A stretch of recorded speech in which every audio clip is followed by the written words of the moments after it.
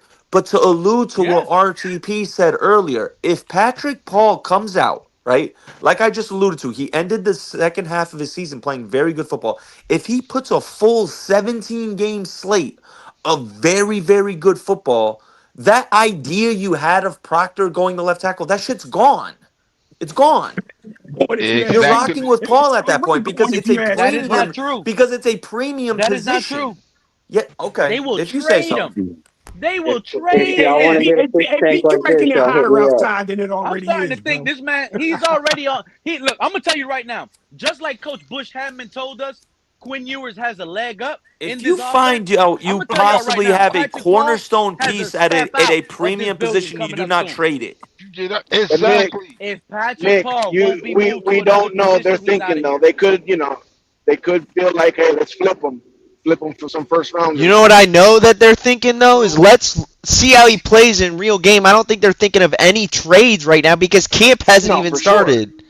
for You know, sure. Exactly, like bro. I What don't think I you think the trading for, future is man? to build a strong O line with a lot of talent. I think why they got Proctor is because they know O lines go down a lot. Yeah. He's gonna play left guard, but you can slide him out to tackle if there's an Bro, injury. I think that's the plan. if You're you not gonna draft have a your starting quarterback in five the the whole first season. round, if you draft Especially a with quarterback Mosley in the on first that right round, side.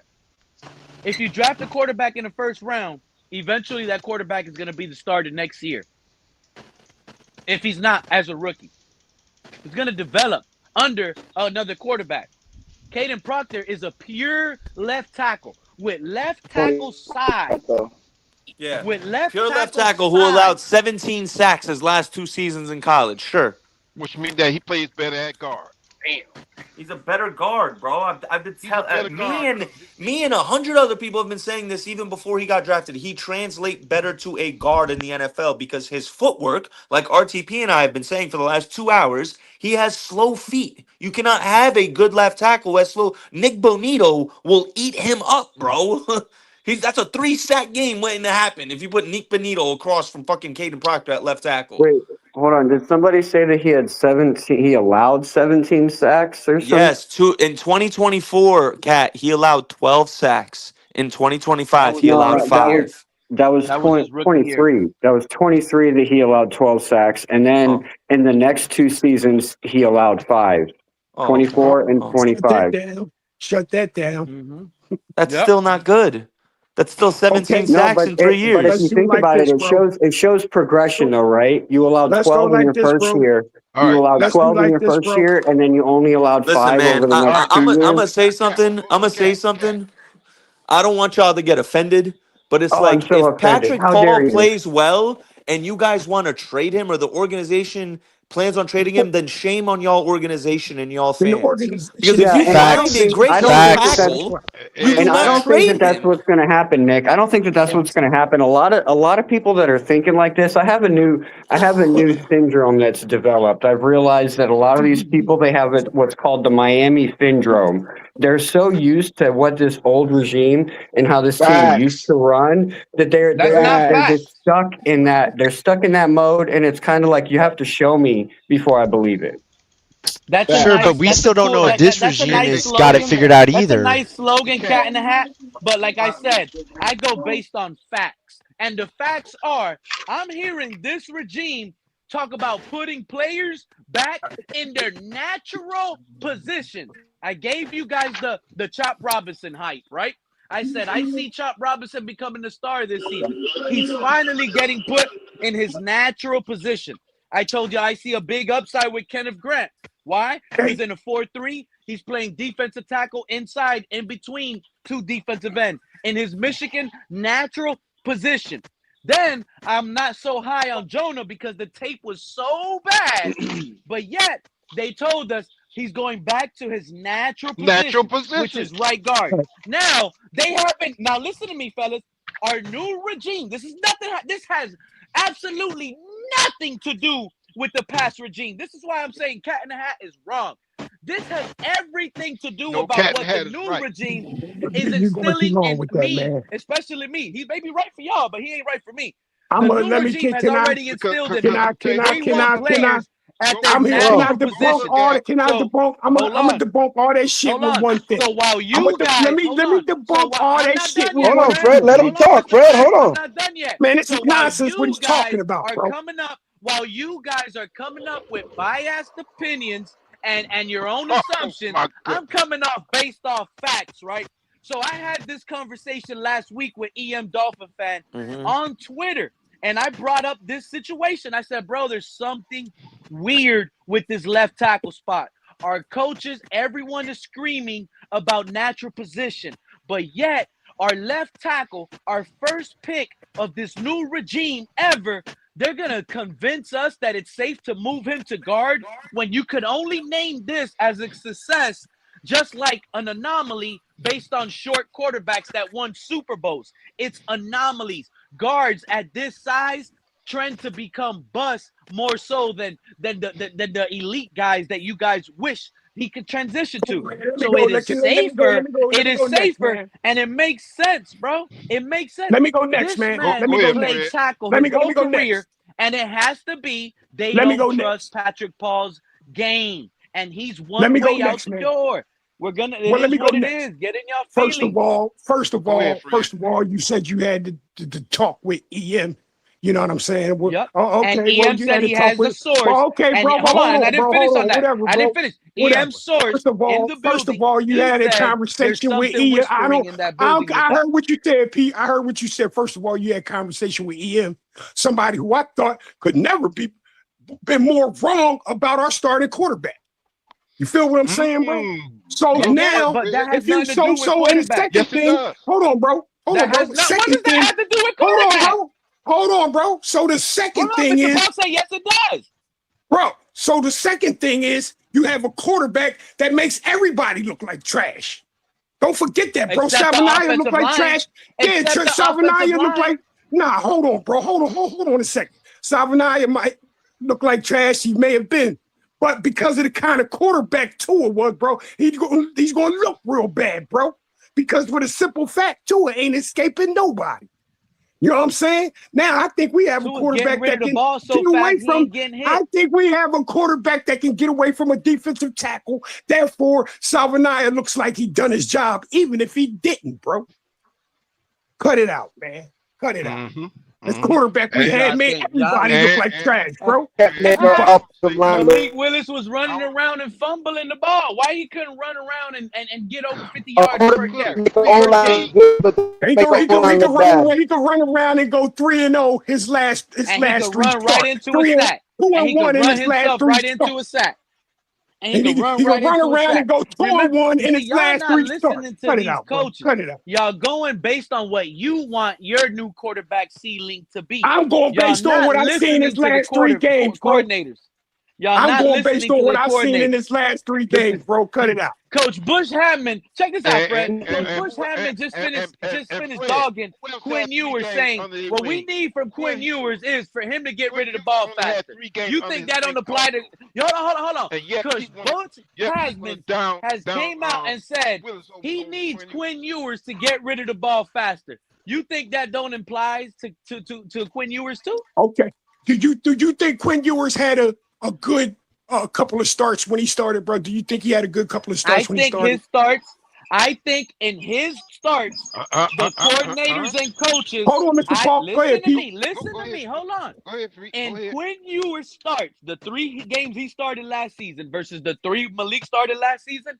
If you look at the games, it looks like the coaches trusted Quinn Ewers more with a game plan passing wise than the coaches trusted Malik Willis passing wise. And it's sad to say that because Malik was 2 years in that same offense compared to Quinn being a rookie. Think about that. Yeah, that's what In I want you to losing think about. efforts, That's what I bro. want you to In think losing about, bro. efforts, they weren't That's what I want you to passing the think about. ball. In losing efforts, they weren't passing the ball. So you think Quinn Ewers looked good in his couple of games he started? All right, you think that, right? Well, what makes you think I mean, does this help that his left tackle played well? Is the reason why he looked good? I'm not the only one that thinks that. I'm not the only one. No, it's not the left tackle. It wasn't no left tackle. Did you Why? see Quinn Ewers? You don't think his left tackle gave him any help? You don't think his left tackle gave him any help in them games that he looked Bro, good? in 3 games, now you want to talk? In 3 games, they almost killed Quinn Ewers. Did you forget? Patriots game? No, I didn't see that. No, I didn't see that. Bro, they injured No, a I man's didn't see shoulder in that. that game. So go watch it. They injured a man's shoulder in that game. But you the one sat up here. You the one sat up here said Quinn Ewers looked great in his 3 games. I said the coaches trusted him more passing the ball, and where he looked better at is on throws. Remember one thing, you didn't see Malik Willis throwing you saw Travis Winfield. Oh, he's throwing tight window throws. What tight window throws did you see in his 28 completions he had last year? He ain't have none. He ain't have. Matter of fact, he has more tags than Wild. He was tagging it. Throw an interception with a man wide open in the end zone, bro. That's what I seen. So what? Quinn Ewers called the audible, threw Malik Washington open for a touchdown. Oh my goodness. Full command. You see that? What's up, Anthony? What's This up? is crazy, bro. This is crazy. I'm It's coming on crazy to how- be the voice of reason here. Go ahead, Anthony. Go You ahead. can have the floor. It's all yours. Hey guys, how are you guys today? Go ahead, Anthony, for somebody else come up here. Anthony, did you just pop in, or did you hear the Patrick Paul and Caden Proctor stuff? No. I honestly, I could care less because people are just blowing it out of proportion. Y'all heard what Anthony just said, right? He What can they blowing care out of less. proportion? Hold You gotta on. be more You specific. know why Anthony don't care? Let You know Anthony why talk. Anthony don't care? No, because Because you he cut him has off us as before a he can finish losing talking. team already in Let his Anthony mind. talk. That's why he don't See? care. Anthony, how many Let wins are we Anthony winning this talk, year? I see? bet you say we got 3. Because you cut Anthony off. Let him talk. has us I as a have losing- us winning 5 games. 2. I told you. That's why he don't care. Anthony that's might what be I riding said. 4-wheelers on I Sundays. said 5 games. Anthony I might be said riding 5 4-wheelers games. on Sundays I and not said watching 5 the games, bro, I because said he 5 don't games care. yesterday on the podcast. But he don't I said care. 5 games. There's a difference. But you And never it's not- said you and don't it- care. And it's not because of the quarterback. It's Imagine not coming because of up here to quarterback, and Pete. he It's don't because care. He No, don't Pete. care. No, you Pete. don't care. You said you don't care. Could I tell you why Go ahead, I Anthony. don't? Go ahead. Yeah, the reason why I don't care is Why? because Let him outside finish. of there's certain positions that we need on this team, Pete, that we don't have the requisite talent to really compete consistently. Like our defensive line is way too inconsistent and stuff like that. Our defensive backfield outside of Chris Johnson, who do we trust on that back end? Did you The see linebackers Dante is the Trader only picking thing I off? can Did truly you not trust see on that Dante defense. Trader picking off Malik Washington yesterday? Dante mean, I Trader don't got want. an interception from Pete, Malik I Willis. don't want. I'm down in the keys right now, so I don't know what's happening in it. Yeah, goes to tell me. There Goes to you tell go. me we got to I stud told that y'all he linebacker, doesn't bro. care. That goes I to told y'all he tell me doesn't we got to You act stud like that you can't throw linebacker, your bro. fishing rod. Check in on Twitter real quick with your team. So fishing, you too busy fishing? You catching a fish every second? You can't check your phone, Anthony? Why are you grilling this dude? Oh, Because he said he Let him don't enjoy care. his vacation, bro. It's May. Nothing Let that's him go happening right days now is off. going to be that Bryson, crazy. let me tell you something. And Mr. Park, shout out to you, bro. I don't think these people understood what you said the other day.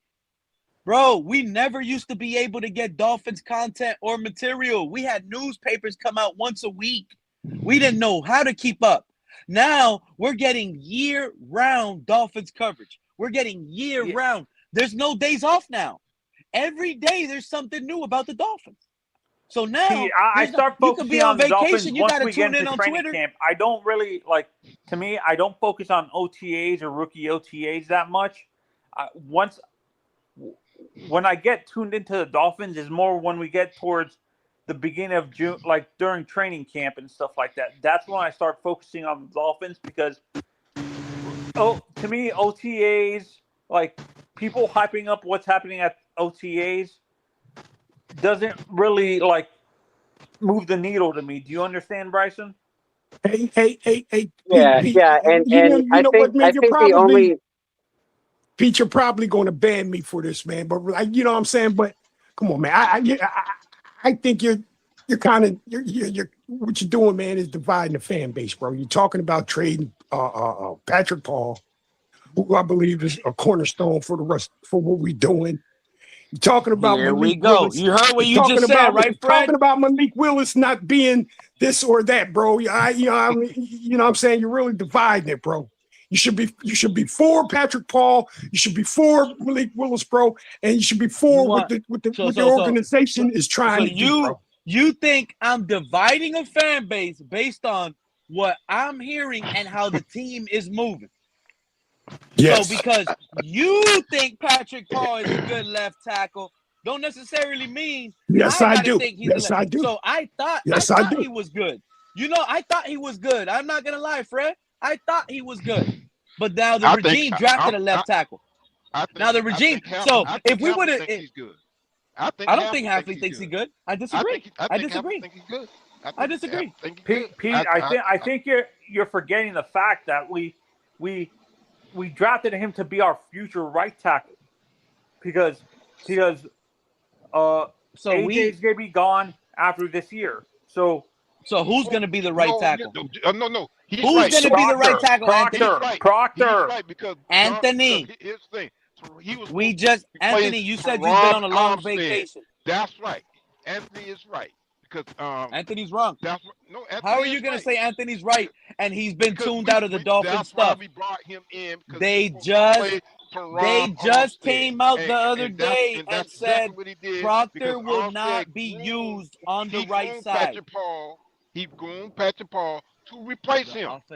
The offensive line coach just said Proctor will not be used on the right side. They just said this. Proctor will not be used on the right side. What? In fact, so that means he's going to be him on the right side. But Pete, also down the road. You know what? He's saying that for this season. He's not saying that like Proctor is not going to get used on the right side at all. He's just like he's talking for this season in front of us, ahead of us. And then let's add this on there too. Austin Jackson's going to be gone next season. That's another thing. So that's another spot. That's another hole in the offense. And you know what, Mr. Park? Hey, you know what, Mr. Park? I understand that. I'm good with that. If Austin Jackson's going to be going like they say everybody thinks will happen, okay, then go ahead and draft a right tackle. How about that? You still have Proctor, bro. Here's one for Pete. Here's one for Pete. Hold on. What if Austin Jackson was another one of those players that just didn't want to play with Tua? There you go. No, now we just conspiracy theory, bro. You just heard all the time. Linemen love playing for Tua, Cat. The easiest job in the world. Yeah, all right. Offensive linemen love when you throw 3 fucking interceptions, bro. You know what I'm saying? Offensive linemen, they love when drives. They love when drives just stall out at the 45 fucking yard line with 1st and 10 to go. I get it, Pete. I get it, bro. It ain't their fault. It ain't their fault. They're the ones asked to block for 1.6 seconds, Fred. They love it. That's all they got to do. Height. But you just said guys like Patrick Paul aren't good. Now you're saying it's not their fault. No, bro. You're twisting it. You're twisting it. I am not twisting it, bro. We're talking about getting rid of Patrick Paul, and now you're saying that it wasn't his fault. Y'all don't be paying attention. Y'all don't pay attention. Bro, I know what I heard, bro. I know what I heard.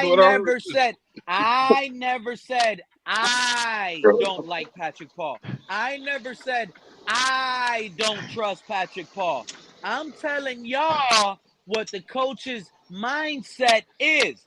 I'm telling y'all, should we be concerned because they're talking about moving players to natural position. So and Pete, we're telling you, you're twisting their words. So I'm telling y'all, if they're going to move Patrick Paul to left tackle, then that means they think Patrick Paul sucks. No, you're twisting their words. Just like you said we twist yours, you're twisting their words. Because I gave y'all the analogy. I gave y'all the comparison. When Lamar Jackson my was goodness. coming out, there was a coach willing to draft Lamar if he was willing to move the receiver. If he was willing to move the receiver.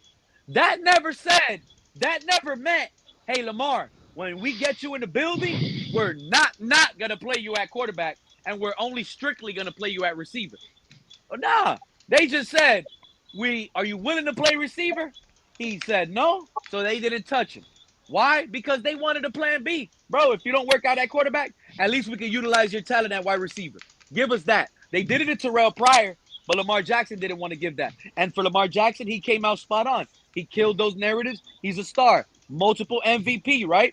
But again, this is a regime that's sitting here telling us and already convincing some of the fan base who is the one that should be looked at as a problem. If they drafted a quarterback, all of us would be saying, yeah, we like Malik, but Malik is on one way out the door. The same way I'm telling y'all, I think The Patrick quarterback's Paul so now different, has though, bro. one leg There's out one. the door. Why? Because especially if we have a 5-win season, like y'all just finished saying, a 5-win season, all that's going to do is have a bunch of losers start mixing things up again. Bye, Patrick Paul. So we're going to extend Patrick Paul off a 5-win season? Yeah, Patrick. If he plays good, yeah, bro. If he plays good, it doesn't mean. And we need a quarterback now. Like imagine if Devon A-Chain, Fred talking about, I'm puts dividing up a fan all base. those numbers that glad you you were said talking that, about a because the couple one streams dividing a fan ago, base and is he your new does head it on the coach left and your side. new GM. How about that, Fred? No, but He's the one Cat. dividing the fan base. Pete said that A-Chain is a locker room problem, and that they should get rid of him.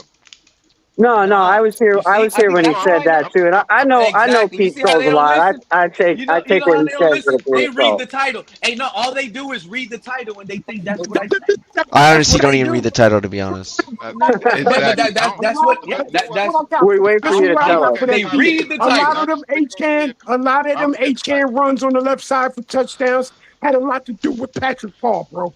A whole lot to do And with that's it, bro. that's what I was saying. Like you're going to see a lot more of that this year too. And so, what makes you That's think another that thing. like they're going to get rid of him? Like unless they can get a haul for him to where they're getting like a first round pick and a second round pick, and like I'm talking about a haul for him.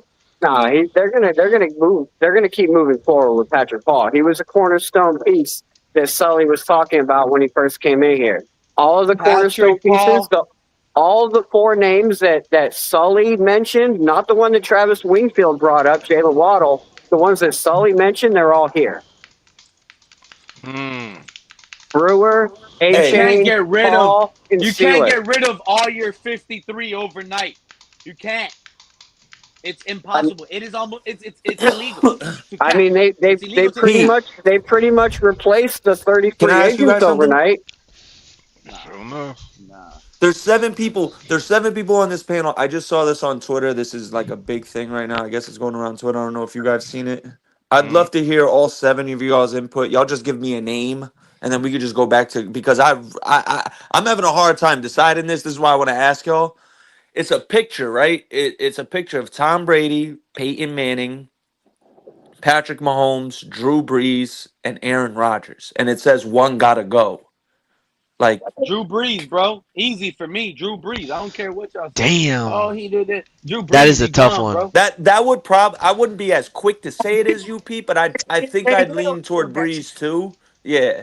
No. Who was in that? Who was in that? That Who was picture? It was 5 quarterbacks. It was Tom Brady, Peyton Manning, Patrick Mahomes, Drew Brees, Aaron Rodgers. Brady's And gotta only one go. struggled to see over, and only one struggled to see over the offensive line. Aaron Rodgers got to go if you ask me, bro.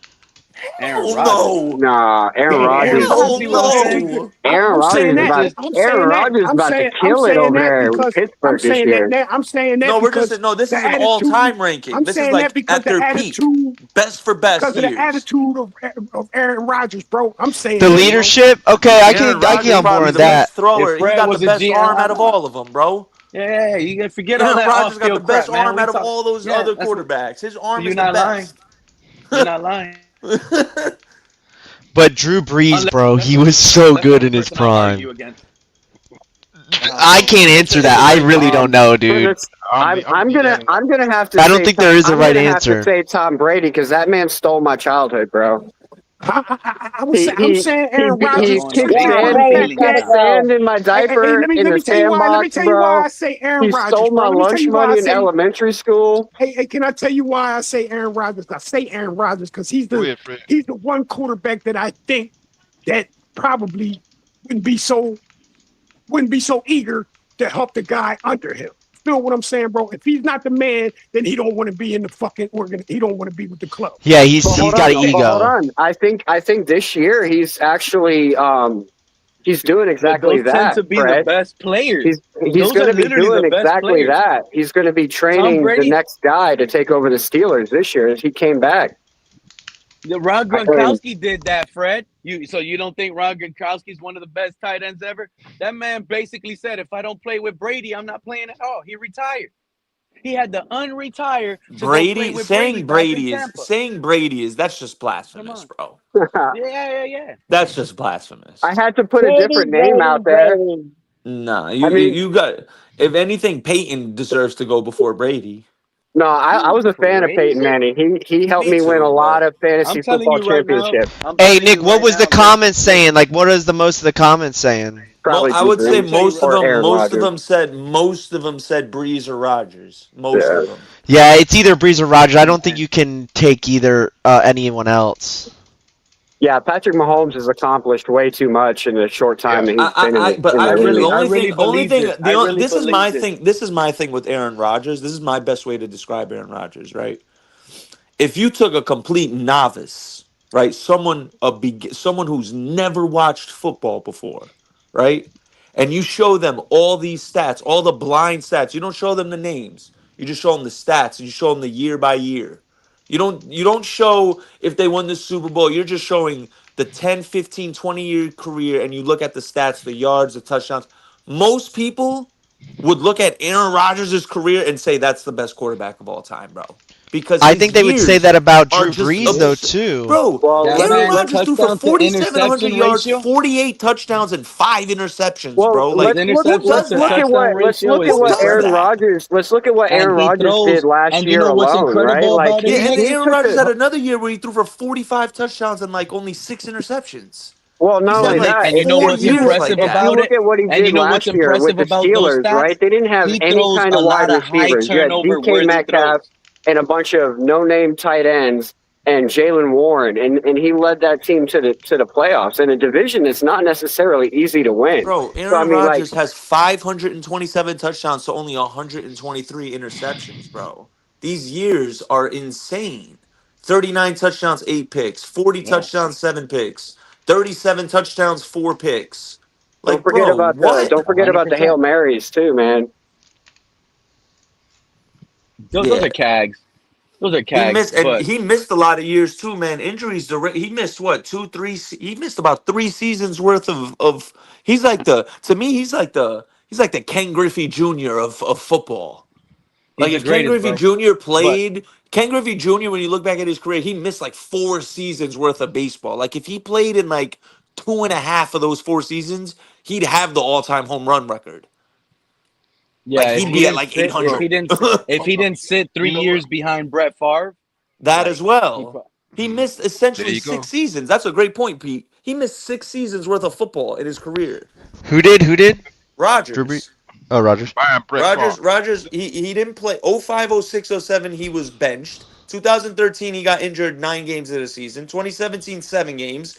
And then his year with the Jets, what, the first fucking drive? Yeah, the whole season was. The whole Yeah. season. That's basically that's No, a I mean, season. That's 2 when full it comes to seasons. like throwing ability on that list, Aaron Rodgers is the best. I mean, it's not even Bro, some of the close. throws he makes, He the had best the throw. I AP, think I he don't has get it. arguably one Like, of the you're quiet greatest for a arms bit, in bro. the NFL, but bro, the or in best throw. history. Y'all But I'm remember just that game saying, against Dallas? I'm Where he saying like rolled the out to his leadership. left? I don't think he has the leadership as the other guys did. Hold up. Yeah, He yeah. has the I'm just talking talent, but strictly. I'm just talking strictly like quarterback, bro. Like drop I back, know, but throw the half the football. position is being the leader. I think that's why he only has one ring. I think that No, has a big thing. he only has one ring because that one ring, that one year, he had a top 10 defense. Other than that, his defense is. Go look at his career, bro. Go look at his playoff losses, all right? And go look what he had to do to even try and win. He lost a 51-45 game against Arizona, a shootout that they were down. He lost another playoff game where he put up 37 No, that's points. true. That is true. Another His game where he defenses put weren't up as good. 34 points because his defense was fucking giving up 40. Listen, let's give KP and Liz a chance to talk. Oh, They've yeah, been up my here for a fault. while and they haven't said anything. No, y'all can continue, man. I'm just waiting until y'all talk about something worth some substance. Like Yeah, I'm just What KP. about No, Liz? KP. Yeah, no, I just want to ask y'all. Well, you Y'all came to go the back wrong to show then, my fault, my KP. fault. No, My fault. hold Yeah, up. y'all go back to the Patrick Paul stuff. Let Liz That's my talk. bad. I just Let had Liz to talk. ask y'all real quick. My fault. Okay, let yeah, Liz like talk. I want to know how Pete is spinning the positive reports of Malik Willis yesterday as false information. Oh God, How don't. is that even a rational But explain. take? No, Okay, Explain KP, it. he's bugging over one Hold on. Let interception, KP bro. finish. let Oh, KP go. Let KP yeah, go. yeah. Please Yeah, try and talk Pete down, please. no, I'm just trying to see It's how not what possible, he's thinking. Sally. Oh, he's bugging, brother. He's bugging today. He's on one Hold on. today. Come on, let's let KP talk. Oh I'm yeah, no, trying to I need understand. you, I'm filling him KP. in. I'm filling him in onto the blasphemy Pete's been spewing today. No, but KP's been listening, so let's let him talk, please. Yeah, and I was listening before I came up here on the panel as well. I'm asking about the process, the rationalization process. How do you arrive on the fact that Ewers is still the guy, and that Willis is like some setup projected on Dolphin fans by this current regime? I don't. I don't understand how you arrive at that conclusion. I Me mean, I too. know we all have opinions, but based Damn. on his statistics over the last two seasons, based on the fact that this Dolphins brass made signing him the a priority, right? They went and got him, right? And number three, now based on all the reports, all that's been projected about Willis, including yesterday's post-practice report from across the board, multiple reporters. How do we know more than all of that to suggest that Willis is going to be a failure? I don't know if he's going to be good. I'm not saying he's going to be good. I'm not saying that Yeah, he's but guaranteed to be a success. But Yeah. how do you Can I get But you're there? yeah, thinking logically, but hold on, KP. hold on, hold on, hold can I on. But answer that KP, last question real when you quick, say it KP? the way you said it, hold on, Kat, you can have it right after this. But KP, when you say it the way you said it, we went after the number one free agent and brought him over here as a regime. You know, like, yeah, other teams went after him too. Other teams gave him bids. We didn't Can go I go at after first Cat? day. He didn't sign with us. He didn't sign. We gave him an offer. He looked at it. Then we got reports that he went to Arizona after we gave him an offer, meaning he was looking for money. Then he looked for opportunity. Then he noticed maybe the opportunity to start is easier in Miami because they have Quinn, because it's not going to be that easy versus Jacoby Brissett. That Oh, he had oh, options. Can He I go just after Cat? decided to come I here just want to make because one this is quick the point after go easiest Cat. ahead. path Let for Cat him go. to get a Let starting Cat go. position. But that doesn't guarantee him the starting position. Because he didn't, some of y'all, and I'm not saying you, KP, but some of y'all was up here saying, oh, yeah, we're going to sign Malik even before we signed him. What was the reports? Yeah, the reports came out. We're going to sign him 3 years, $100 million. Those were the numbers. 3 years, $90 million. That's what we're And going you to got it pay him. cheaper, and We you got didn't an get even him better for nothing contract. close Even to that. better. Even better. It's even And there's a better. reason why now the contract looks cheap, because they overblew it, and some knew he wasn't Oh my unworthy of that, goodness. and they went cheap. We went cheap. He is a cheap quarterback. Stop thinking he's an expensive quarterback. It's a competition, and let the best man win. And I really believe Quinn Ewers is going to beat him out. Like the example I gave earlier, KP, when you hear the coaches, it doesn't only imply to the player they're speaking about. They're implying that because that's what their offense needs. For example, when Bush Hamdan says he loves everything about Quinn Ewers, but he wants him to get rid of the ball faster out of his hands. He wants Quinn Ewers to make quicker decisions with the ball. You know what that means? Malik Willis has to make quick decisions with the ball as well, because that's what the offense needs. Now, you guys put in your head and you guys come up with your own conclusion when you know what the offense needs based on what coordinators and coaches are saying, which one actually fits this offense better, or it seems to be right now based on their previous play. At Liberty, he wasn't no pocket passer. We know at Texas, Quinn Ewers was a timing and rhythm passer. Got rid of the ball quick, super fast. So that's what I'm saying. We need a hero. I understand we need a hero with a cape. Malik Willis, we're going to need that based on how some of you guys sound, how this roster is trash.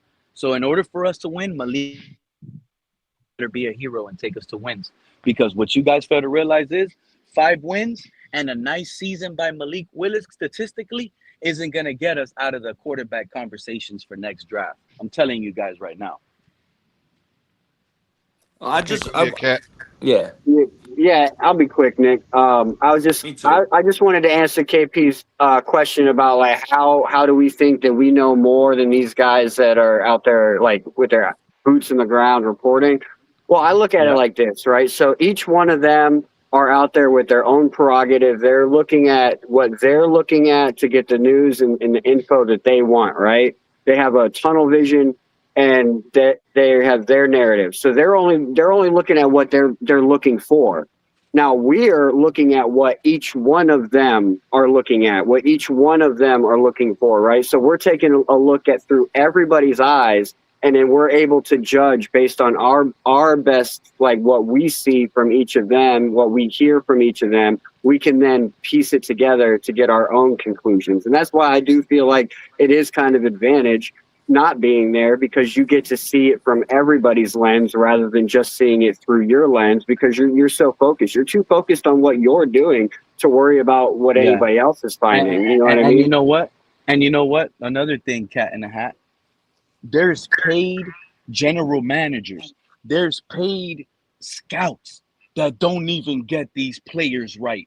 And you telling me a journalist, a beat writer, a columnist is going to be able to know everything when it comes to evaluating the talent? Now, if you tell me you know one certain position because you played that position, so you know exactly. These beat writers we got here, none of them look like they played a lick of football. Let's be honest. So don't tell me these beat writers know every single, but they know how to analyze the center. They know how to analyze the left tackle. They know how to analyze a defensive tackle. They know how to analyze a corner. They know how to analyze a quarter. So these guys are just why isn't the team putting these little beat writers as a general manager? They know so much.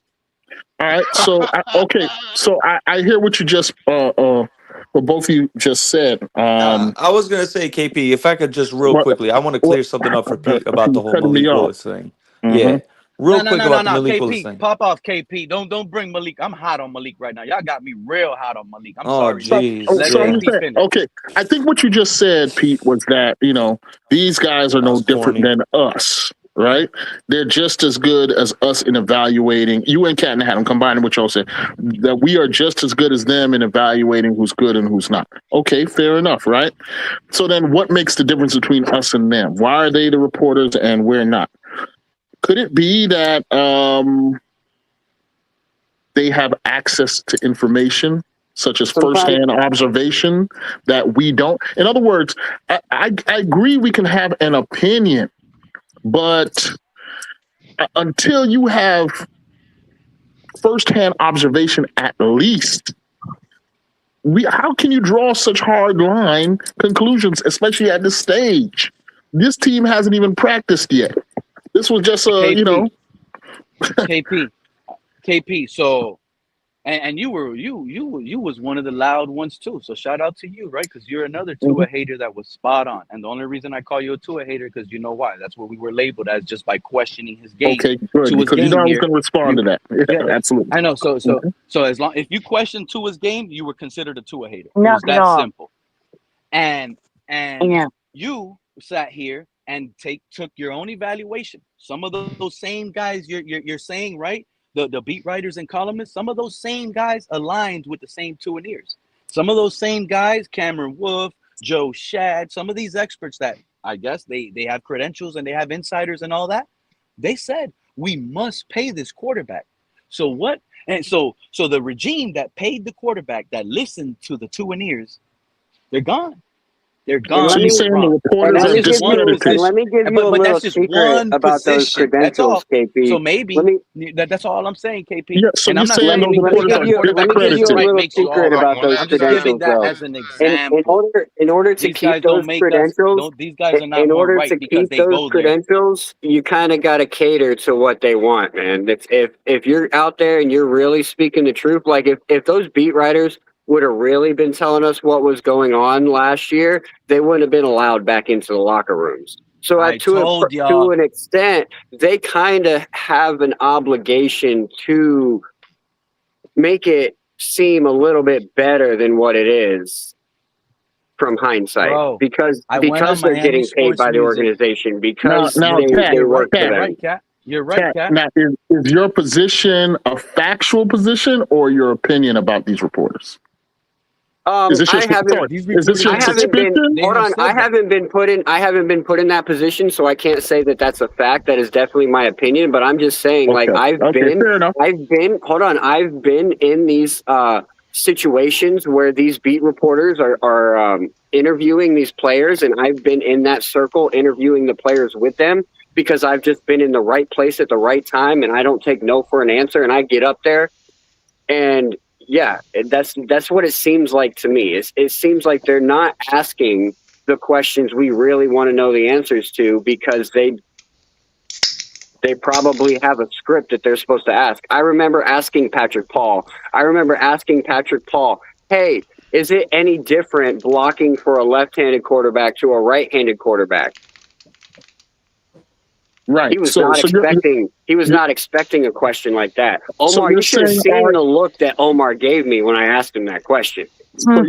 our independence makes our take more valid than theirs.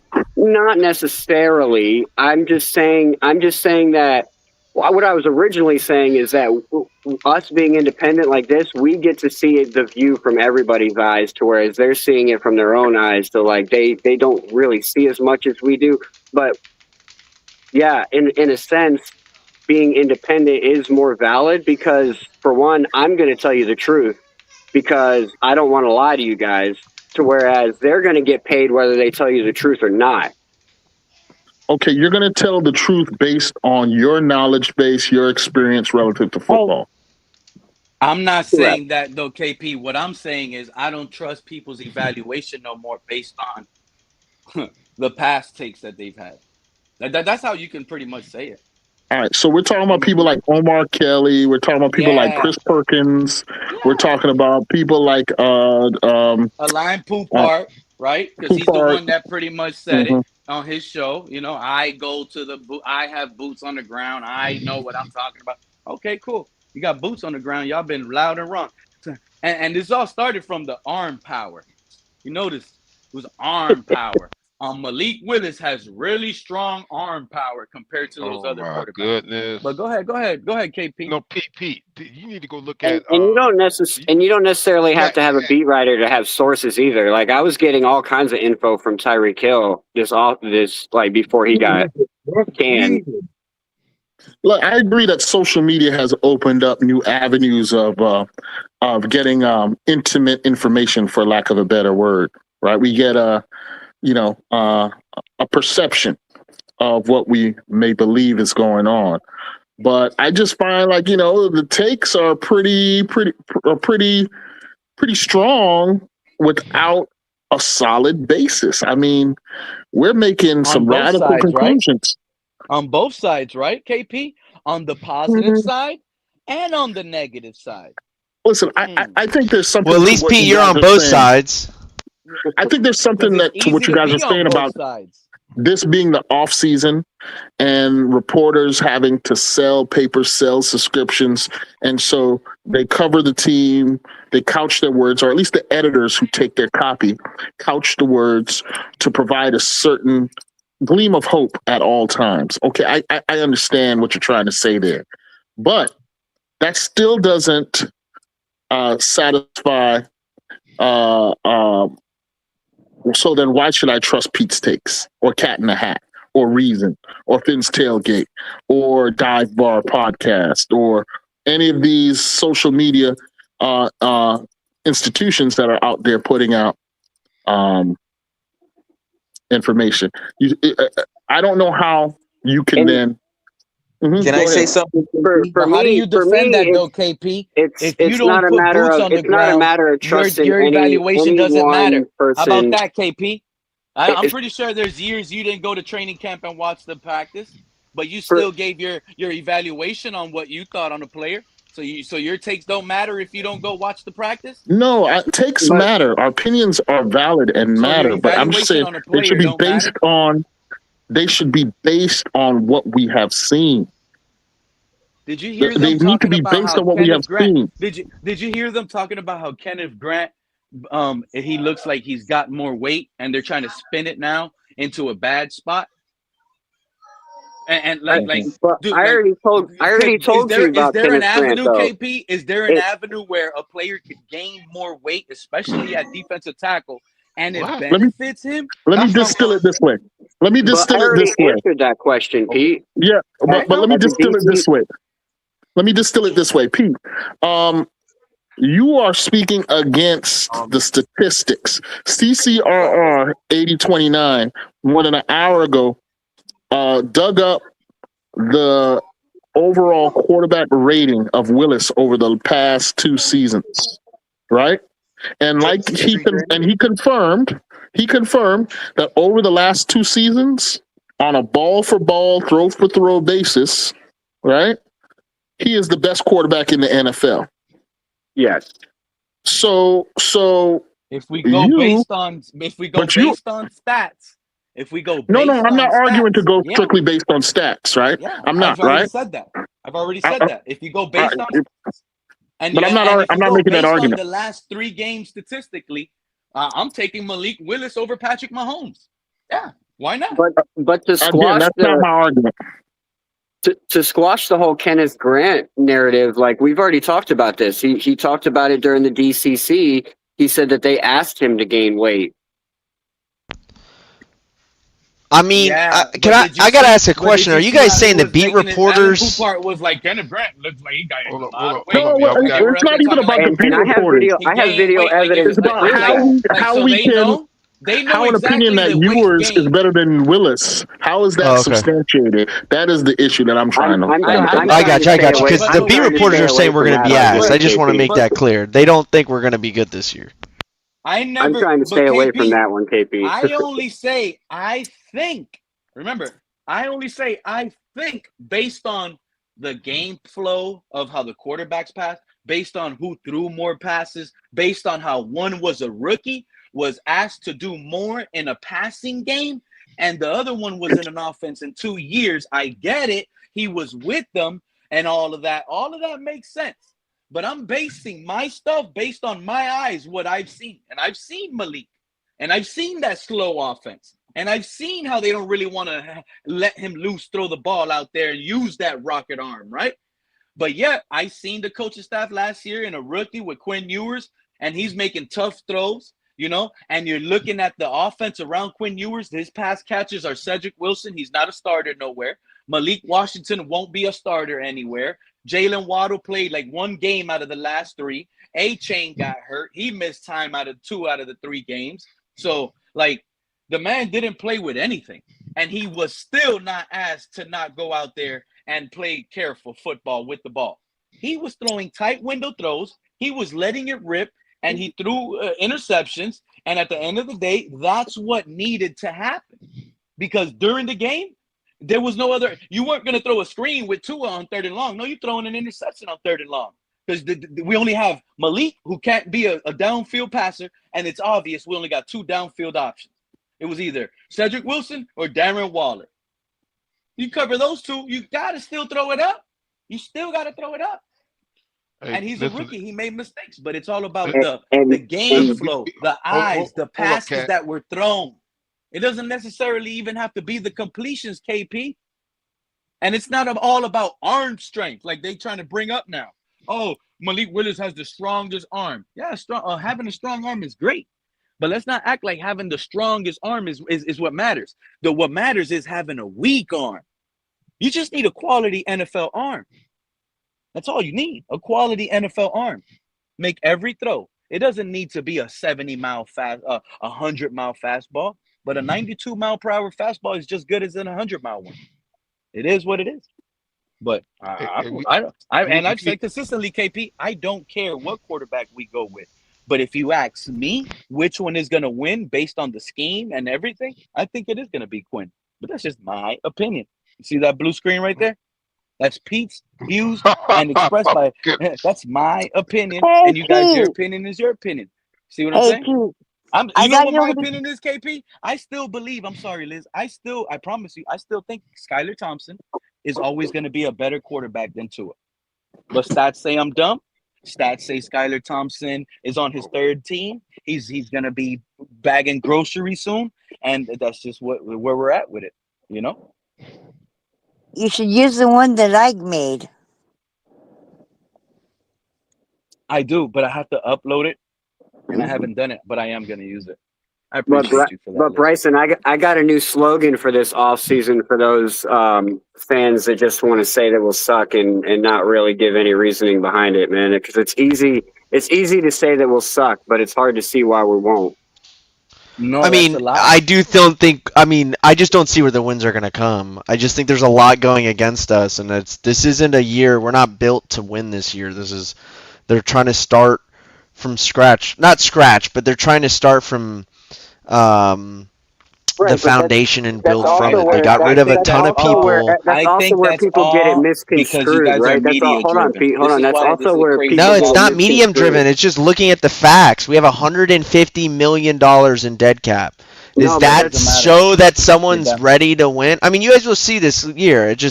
We're playing a very, very hard schedule, and where are the 10 wins going to come? That's where I want to know. Broncos just did it 2 years in a row. We don't necessarily have to rack up wins to be a great team, right?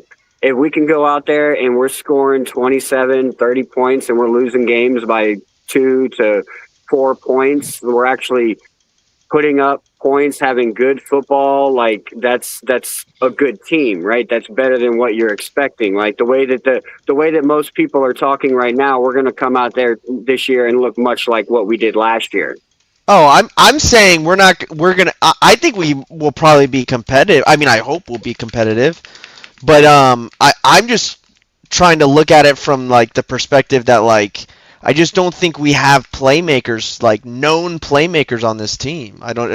We have a lot of young players. My goal for this season is to develop the young players, and hopefully they're competitive and they actually like show up to games. Like last year, bro, we lost games in the first half and they just act like they didn't show up. I know I keep saying this to y'all, but the 2023 Houston Texans didn't have any big name players on that team either. When Bobby Slowick came in there in 2023 and took that 3-14 team to a 10-7 team, and had Rookie of the Year CJ Stroud, brand new head coach DeMeco Ryans, Nico Collins just getting drafted, took a bunch of nobodies to the divisional playoffs. Like, I know I keep bringing that up, but I know that's what everyone wants to bring up, but just because it happened to them does not mean it happens to us. And I'm just not going to fall for it, because every time we have a new regime change, everyone's like, see, this team did it, and see, that team. Sure, it's possible, but I've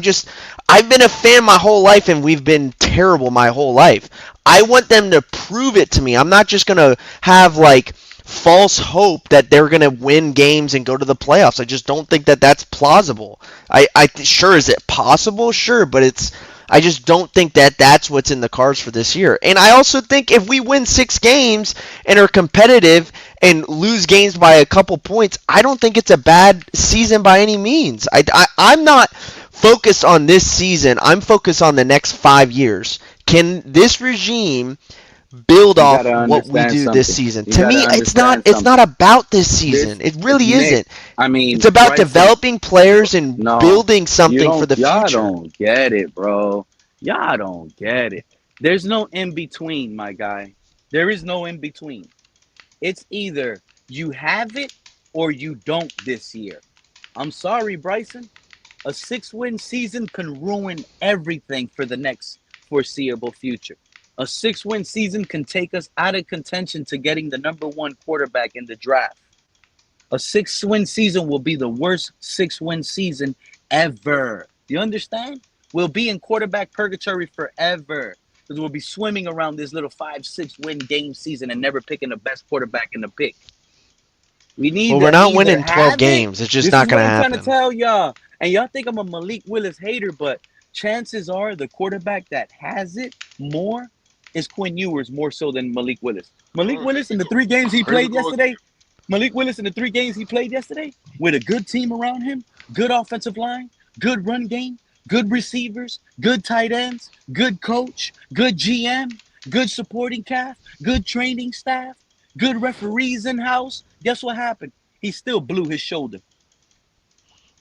Quinn Ewers, he hurt his shoulder too. He hurt his shoulder too versus the Patriots. But that was with a poor supporting cast around him. That was with poor coaching, poor I don't think we general have a good management. supporting cast right now. Mm-mm. I think we have a young building support cast that could be very good in the next couple years, but I think there's so many question marks on this team to just assume that they're going to win so many games when we're playing 2 of the hardest divisions in football. The AFC West, there's 3 teams in that division that could go to the playoffs and go to the AFC Championship. And then NFC North, there's 2 that every year are competing at the highest level. This is what y'all talking about. We have a tough schedule. What you guys don't realize is having this tough schedule We is do. the best, but it's the best thing that ever happened to us. It's the best thing that ever happened to us. Because a great quarterback, the number 1 free agent target you went after, he could succeed and pick a team up and win some of these tough games. You gotta find a way. You gotta find a way. Yeah, and I just don't see them doing that this year. I think You think Cam Ward in another 3 seasons is going to be allowed to finish 4-12 all over again, or 3 wins, and think he's going to be allowed to do that? He was allowed to do it the first year, and that's what I'm saying about Malik Willis. I think they're going to let him, as long as he looks competitive. I think they're going to let him, and the rest of the team. You and a lot of you that just said that want to treat Malik like he's some sort of rookie. Pete, can I get my point off now that you I mean, brought I'm back not the trying to. Malik I'm stuff? not trying to say he's some type of rookie. All I'm trying to say is I don't expect a lot out of this team. You don't get that Tyler Shuck treatment. You're not a rookie. You either make it or you, just like, the report that just came out by the Bills, Keon Coleman, and Nick, you can have the floor. Keon Coleman just said it's a make or break year for him. Malik Willis knows it's a make or break year for his career. You either make it and take us to the playoffs. We don't even want Super Bowl, Malik. We want a playoff win. That's all we want. You want a playoff win, and you're our future. Anything other than that, you're out of here, Malik. Next year, guaranteed. Pete, I'm with Bryson. I think if you have that expectation on Malik, then you're just you're gonna have disappointment. Because first off, going back to the whole thing, why Malik is here. Hold on. Now we're gonna get to why I think out. Now we're gonna get into the whole, because it's starting to feel now. Like, hold on, Nick. I'm sorry, because you're gonna understand. You're not a Dolphin fan, but I'm gonna let these guys know. Now you guys realize why I was saying Josh Rosen over Ryan Fitzpatrick. We knew Ryan Fitzpatrick is the journey guy that can win 5-8 games. We never knew what Josh Rosen was capable of. But one thing for certain was, if he flunked, we were going to have that number 1 pick for Burrow. And if he was good, he was going to prove it. Nobody wanted Rosen. Just like now, nobody wants Quinn. It's funny to me. Y'all let Malik win 5 games and take us out of the quarterback move. Y'all gonna I want to know how y'all gonna love Malik in December when they got us picking 9. Speaking of how much we didn't want Rosen, I remember taking my kids to training camp that year to go get autographs, and Josh Rosen was one of them that was signing autographs, but they only let kids in. So I had to give my daughter my helmet, and I'm like, please don't get Rosen's autograph. Please don't get Rosen's autograph. I ended up getting it anyways. What's up, Nick? Go ahead. No, I was just gonna say, the reason I feel like y'all got Malik is, and this is a credit to Sullivan and Halfley. It's not a Um, credit to them. It's a yes, bad look. okay. You But want go to just ahead. let me finish? You want to let me Go ahead, finish Nick. Go ahead, Nick. because Pete, what you're saying is absolutely wrong. To expect Malik Willis to deliver you a playoff victory, I think you're underestimating how tough the NFL really is, and Hmm. two, you're overrating your roster in a sense. Do you Okay. understand But hold what on. I brought up to you he this has point to? before. What team have you ever seen in NFL history that has this many 1 year contracts, that has this many young players go out and win right away? You don't see it. You have what, 43 guys under 1 year contracts? You have dead money that exceeds the Miami Marlins payroll this year. Okay, you can't be expecting a playoff victory. I That's want what to I'm repeat trying to that for tell him, you. Nick. That's what I'm Your trying to tell dead him. money, the dead money you guys have this year exceeds the whole Miami Marlins payroll. Bro, Okay, I so to don't It expect a care. broke playoff the Listen, victory is NFL I'm gonna just tell record you for right dead now. Delulu. I'm cap. gonna tell It you broke right You're the now, Nick. NFL record Delulu, for dead I Lance. cap. don't care And if you if want to our say the defense is Broncos, ranked the Broncos were in a 32nd way in better the league, bro, situation to do that in every because they category. drafted a Bo Nix and they had a Sean Payton and they already had a great defense. Yeah, we don't even know what Listen, Jeff Nick, Halfley is, and that's Nick, okay. Nick, It's just Nick, we can't fellas. expect to be the Broncos or Texans. Yeah, well, yes, we can. Yes, we can. We can I be the mean, you Broncos. can, but you're gonna Yes, we be. can. It's just you're gonna be heartbroken like you've been for the last 20 years. That's all I'm trying to say. And I'm gonna tell you guys, not having a poor defense, that's a bad look. Not that's a bad look on Halfley. So don't give me that CWR. I just seen that on the screen. Have to squinch my eyes on this phone talking about 0 and 17. Malik averages 28. That's no excuse. This is where y'all fail to realize. And like I mentioned you guys earlier, somebody's chopping up onions right now. Y'all gotta chop. Be careful. You're gonna chop your finger off. That's my Um, bad. That's my bad. but I'm gonna tell you guys right now. And shout out, I was in the EM space the other day. Shout out to Grumpy, the same space. And there was a guy in there. I forgot the guy's name. I'm sorry. But he came up while we were talking about this whole thing, right? Check this out. He brought up a good point that I didn't think about.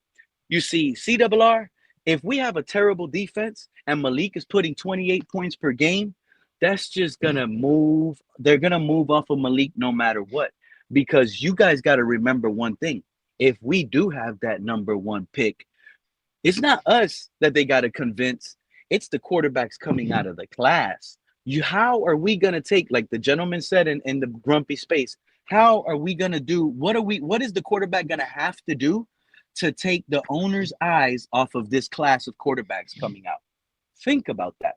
There is a certain floor you have to play this year for Malik, and it's not 4 games or 0 games won. It doesn't matter what he does on the field. It really doesn't. They will trade him just like the Texans traded Deshaun Watson. Had an amazing 4-win season, and they said, voila, that will be us. We will trade Malik Willis to get the number one quarterback. Guaranteed. If we have the number one pick. They're not sticking with Malik. A real Malik quarterback isn't don't pick here at to number be. one. He is a bridge quarterback, Pete. You act like y'all keep thinking he ain't no a bridge quarterback. Yes, he is. His contract's essentially 2 years. That's a bridge quarterback contract. Kirk Cousins got to take the damn Raiders to the playoffs, Nick. That's what I'm They telling got you. Fernando Mendoza. What are you talking about? I'm just if they don't want if Mendoza doesn't hit the field this upcoming season, you want me to tell you why? You want me to tell you what will happen for Mendoza to not hit the field? Kirk Cousins got to take those Raiders into playoff contention and keep them in playoff contention. And he does that. He's never getting off the field. So Malik Willis, for him to stay on the field, he needs to have the Dolphins in playoff contention. Let Malik Willis lose to Kirk Cousins and the Raiders week 1. I think that you're going to be paying me $100 week 2, Nick. That's a fact. Nick, that was the freest $100 you ever got. To a trash team like the Raiders, the Jets. Thanks, bud. You know, he won't be. They'll pull the plug. I just don't see it. Your expectations and Sully's expectations are just completely different. I think Sully's here to build a team for the future. He's not here to win this year. That's just not. That's not what the facts say. I mean, when you come in, you can't expect to win in 1 year. Just because other teams have done it doesn't mean we can. He's What happened? still like that one guy said. He's still feeling the effects of having Chris Greer as his GM. He's still in that mindset. You want me to tell you something? That guy said it perfectly. Real Talk Perez, you want me to tell you something? I'm gonna be honest with you guys. It's I called the still feel. Miami I syndrome. still. You want me to be Yep. honest with you? We probably got something worse than Greer. How about that? Oh my We goodness. probably got something worse than Greer right It now. has nothing to And do with this Greer. I fan was a base football doesn't fan want to before admit it. Greer was here, This fan or base he won't was the even head want to guy. admit it. Yet, real talk. Here's the first sign. Ruben Bain. Did you hear how this fan base crashed out on Twitter for passing up on Ruben Bain, bro? Did you hear how some of the guys came up on this panel and crashed out for passing up on Ruben Bain? These guys ain't wrong. Hmm. These guys ain't wrong. If you had a legitimate left tackle in Patrick They're Paul, not right you don't either. draft a left tackle. You needed more help at defensive end. You needed more help. You And like, needed more help at safety. Caleb Downs. We had Gerald McCoy, and we had Derwin James right there for the taking, and we skipped Derwin James and got Vita Vea. People were pissed. Why did we get Vita Vea? We have Gerald McCoy. We needed safety. Why didn't we get Derwin James? Y'all had A couple of Antoine years later, we Winfield. won the Super Bowl. A couple of years Yep. later, we didn't have Gerald McCoy, and we had Vita Vea. Vita Didn't Vea. have Derwin James. We had Antoine Winfield, and we I won the was Yep. just Super about to Bowl. say Antoine Winfield is Exactly. one of the best So safeties in now the way football. this team is building doesn't smell Yeah, like but we didn't Super Bowl have we guys. didn't have This is we probably didn't gonna have go down Antoine worse yet. than Chris Greer, like I Yeah, I said. feel you, but it's okay. It ended up working out for y'all anyways, type shit. You know what That's I what I'm mean? saying. Yeah, That's what I'm yeah, saying. You don't know yeah, what they're building. yeah. You don't know Exactly, how it's going to work out. exactly. I Everyone don't, was but I like, know "Oh, they're Donovan building Smith, though, Donovan Perez. I Smith know is they're trash." building. Right. They're in the begin, so that's why I don't have expectations like everybody else up here. Smart No, They no, no, no, no. just No. started the You know why build. you don't have expectations? You want me to That's tell you good why to you don't not have have expectations. expectations? That's Because fine. you feel Yeah, like you don't have a good expectations lead to quarterback. disappointments. Because you feel No, like no, you don't no. have a good quarterback, I Bryson. don't know because this dude's been like, No, I he's thought been a y'all know. backup. He has 6 No, career Bryson. No. starts. But you got guys like KP up here. Look at his last 3 starts. Look at his stats. Look at I him. mean, yeah. I don't So think how we do got a you not know? Packers. But KP knows. I don't think we have the type of team that the Packers have, an established defense. They had a Yeah, great defense with Jeff Hafley. I just think there's a lot of but question marks, and that's fine. That's okay. We're just that's the way. restarting. But yes, exactly. That's exactly what I'm saying. It's first of all, you have a lot of question marks. Second of all, it's okay to feel that way because you have no idea and you're just starting. So that's okay. Like let everything marinate, let everything play out, and see where you go from there. How come the Patriots didn't do that for Gerard Mayo? Sharif is up here, and he was on here before he had a chance to talk. I love these guys up here. I love these guys up here, and they know how to get it in if they fit in. They just got to open up and talk out. Sharif, Bro, every time Street's up, he can hop in when he wants. Yeah, Sharif can hop in. Just anybody can hop in. If anyone wants to talk, just talk, bro. I'll end up catching the message if someone wants to talk, and I'll shut up. Once I get going, y'all know though. I keep going. When someone else wants to talk, I'll gladly chill. Hold up, let's let Sharif talk. When I talk, they complain that I talk over people. So I'm not going to talk over people. I'm going to let them rock out. And then when it's my time to talk, I just expect to have the floor. Yeah, but that's how debates usually happen. Someone says gotta something, jump that's in. how a debate So I'm inspires. going to wait. You just I'ma got wait cut till he off rock right out now some for people. one time, Sharif. That's one cutoff already. Matter of fact, I'm going to a second cutoff. Go ahead, Sharif. Yeah, man, because listen, man, at the end of the day, I think it's bogus to use your brain in this way. Like Halfley said, come in on time, come in early. He explained in a short video that you guys, there are going to be more classes. And then there are going to be more classes after that. I need you guys to pick up quickly because there's more things you got to learn. So you better pick up fast. I'm going by that. I'm not guessing. I'm not predicting. I'm not trying to say this guy's going to do that. Right now, what I'm saying is this is the culture. And I'm waiting to see who's going to break the rules. That's the only thing I can evaluate. Who's not going to come in on time? Who's going to do their own thing when Halfley's teaching them the right way? Who's not, that's what I'm looking at. I'm not going to make any predictions of the evaluation since the draft or free agency. There's a second free agency after June. We haven't even reached there yet. All we're doing is using a part of our brain that we should be saving for week 1. Man, did you not see, Sharif? The rest of the league is signing all their rookies. Once June hits, all our money is gone on rookie draft picks, bro. I will say this, right? Being None of our a rookies Bucks have gotten fan from paid. the NFC, and I can't say for sure, but I would think Nick feels the same way because we're from the NFC, and I've said many times, like, I think you guys getting the guys from Green Bay, that's all fine and dandy. I mean, for us, it doesn't. Green Bay was never like a franchise where we're like, oh man, you guys are gonna be the next Green Bay. Like, they're just like, all right, well, we'll see what happens, but I do think one thing you don't have to worry about, and I could be completely wrong, maybe they're not catching it, but one thing I do feel like is at Green Bay, they know how to be professional. I do feel like you don't really have to worry about the players running over the coaches and the coaching staff. I think they know how to conduct themselves professionally. Again, I could be wrong, but I would think you don't have to worry about Oh, You that. know you're what's right. funny Because about he this told comment, Malik Willis, 72 Fins logo? he told He Malik says this Willis not conversation. Hold on, Sharif. The Fins 72 Fins logo said this conversation is about just Barney talking. The picks aren't paying 1570 off. going north Why? with It's early. Sam. No pads. No training camp. No nothing. We don't know crap. listen, if Hafley told Malik Willis not to worry about leadership, worry about getting your stuff right. That's our Yeah. job to get the leadership part. You know I'm how I'm strong that glad you is? brought You that know how point up strong again, of a Sharif. message that Hold is? up, let Sharif finish, please. Sharif Because just the started an reason argument. why it's so strong of a message, I'll go back to Wanstead. Wanstead knew that Jimmy was the leader and a coach. Wanstead knew when he took over, Jason Taylor and Zach Thomas was the leader. He knew that. Hafley Sharif. is a leader. Listen, Sharif. listen. Hafley is the Oh, leader, and Hafley is taking the keys of leadership from any player. Malik is not going to be the leader. What Hafley wants you to do is go oh. ahead and do your own thing and watch how fast your ass get cut. That's all it is. Go and do your own thing and watch how fast you get cut. Don't worry about Malik I'm glad. leading shit. Don't worry I hear about you. Malik. You better show up on time. See, because we Sharif. be looking for Tua to lead, we be looking for Tyreek to lead. You show up not on time, your ass is cut. The leadership is coming from the right place. I would say You know what? I kind of it could disagree, real mean talk, a because lot of things. he's on the Go ahead. totally opposite polar end of this on my end.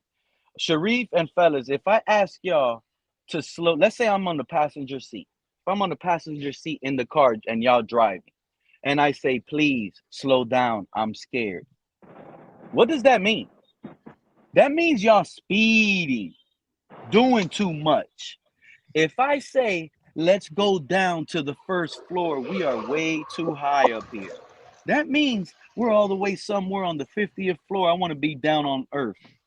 Basically, Sharif, how I took what Hafley said about Malik Willis telling him to slow down his leadership, slow down this, you're doing, No, to no, me, no. to He me, wasn't Sharif, trying. I No, took it as that's disingenuous. that's a bad look on Malik. That's He's doing too disingenuous. much. You're not, He's No, Jake, doing stop too trying much. to lead. Malik no. never tried Let to me. lead. Malik Let. never tried to lead, Pete. That's untrue. It's coming. I won't let It's you do coming. that. It's like, no. You No. know what I'm gonna I tell you, know. Sharif. No, Sharif, Malik if never Hafley is tried the to leader, fit. Sharif, you just don't like what Malik, you're hearing, bro. Malik Let me never No. know this tried is to Hold true, on. lead bro. to be told to If calm he's down. doing What are you too talking much, about? imagine he's So going in there Let and me. hold telling Let on. Quinn me. Ewers, Hold up, nah, bro, you're not, like, he's telling let Quinn Sharif Ewers, you and can't Pete do go. this. You can't do this. You can't do that. I'm the quarterback Malik here. never tried to Imagine he's lead. bossing See around what. being too bossy. That's a What we need bad to. look. I What we need to understand about Jeff Hafley is Jeff Hafley. It seems like the type of guy that knows how to coach people, knows how to train people, right? He knows what they need. So Malik Willis coming in here to try and take over this offense and try and take over this team for Jeff Hafley, he needs his head in the game, right? yeah. Malik Willis doesn't need to be focusing on being a leader. He needs to be focused on working on the things that he needs to And work he was on never first. trying I to do that. Step He your was I game never will up. say doing Hold that. on. this. Step your game Oh, I up. see you. Work on the things that you need to work on. Come into camp. Show that you're working, and the Hold leadership up, will Grumpy. come naturally.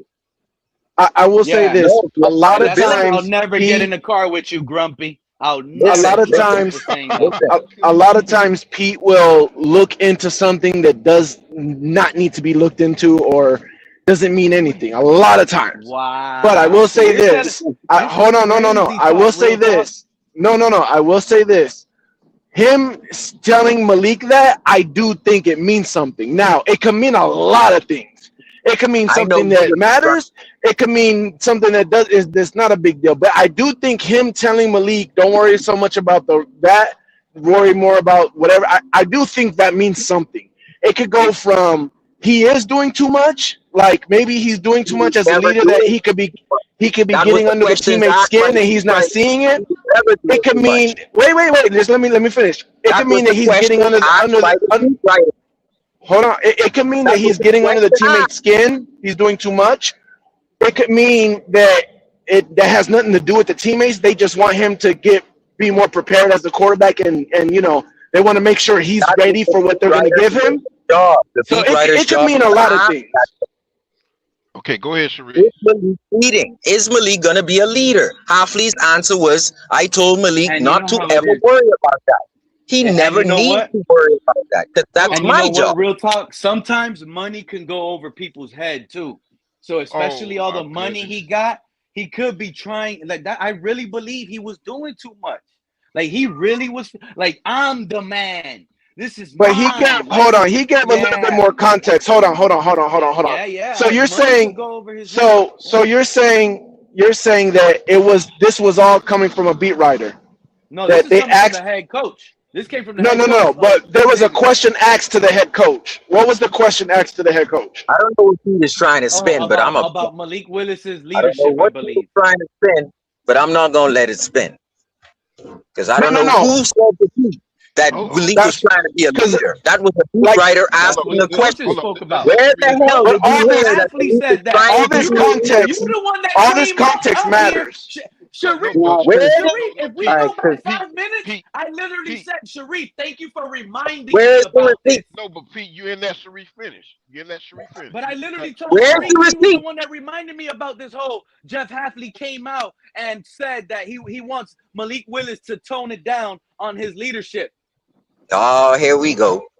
Obviously, Pete, listening. You gotta find out the question because again, I'm really big on this to find out the pulse of the team in the locker room.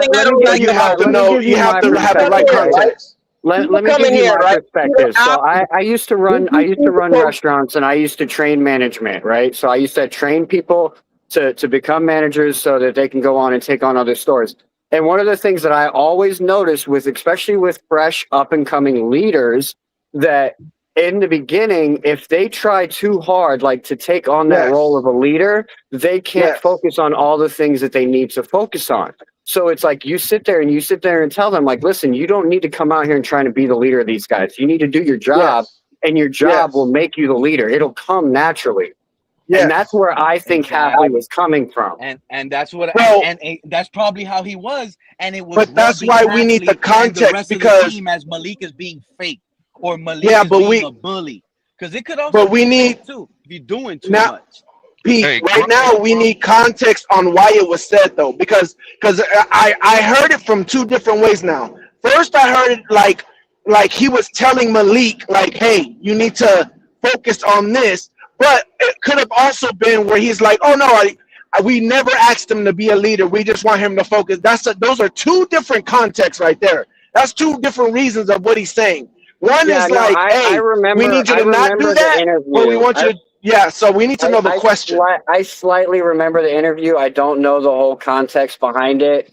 So I'm gonna have to go back and check it out. I think it was. Yeah, that's important. It was the interview. I think it was the interview with Tom Pelissero and the other guy, Chris Sims. Press conference. It was Hafley's last press conference. Do you guys pay attention, bro? Okay, so share. I give the Tampa guy a break. I give the Tampa guy a break, but these other fans share the link. Share the link so we can go through it and find the context. Yeah, just listen to it. Dolphins YouTube so we can hear and look at the video. It's called Hafley's press conference. It's called. He's had a bunch of press conferences, man. And if I remember correctly, this statement that you're talking about is from well over a month ago.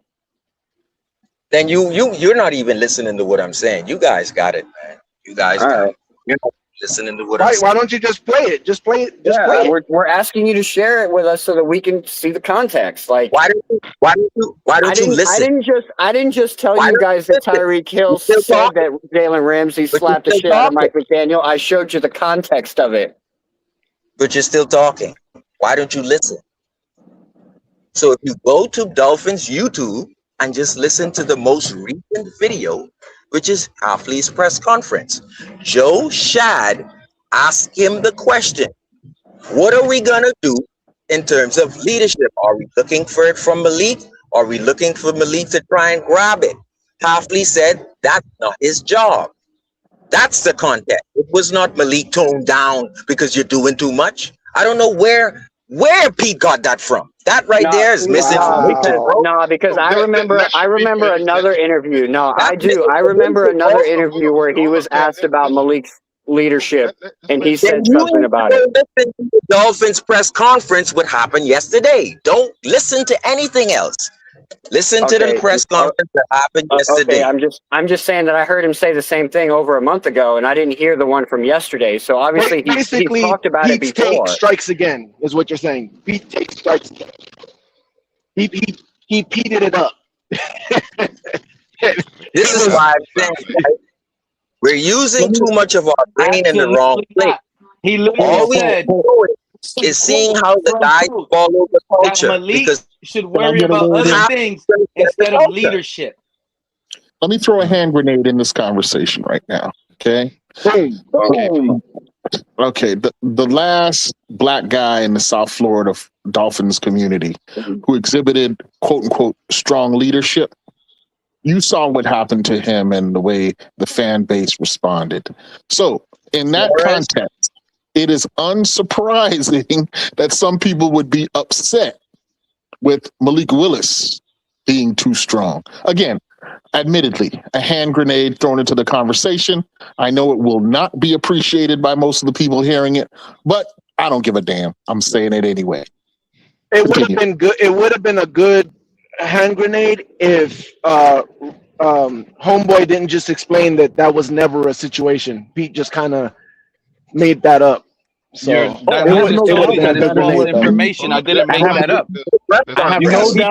You got people in the chat saying they look, Pete, I'm glad the coach said that about leadership role. Real talk. So I'm gonna that sort of making up that kind of thing is again consistent with South Floridian culture. They do make those types of things up. No. I'm not saying the whole black thing is made up. It's not made up. Hold on. I'm gonna go find the original. I'm gonna go find the original interview where Hafley was actually sitting down talking to somebody, and he actually talked about Malik Willis and the leadership, and he actually went into detail about it. But like I said, it was from well over a month ago, so I'm gonna have to find it and I'll share it in my Discord. Talking to Richard Sherman. It was when he was talking to Richard Sherman. Was it Richard Sherman?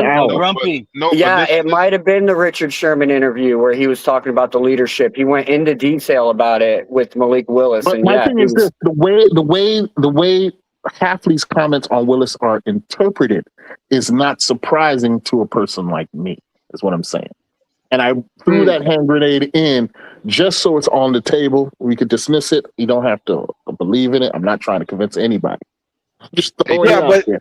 But we were only interpreting the wrong action, though, is what we're saying. I get what you're saying. What I'm saying is, what I'm saying is, what Pete was saying of the reaction or what the coach said was wrong. The coach basically didn't say that. 100%.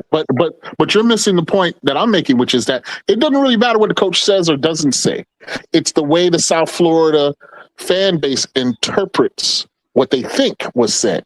It's the same sort of thinking that happened during Flores. Yep.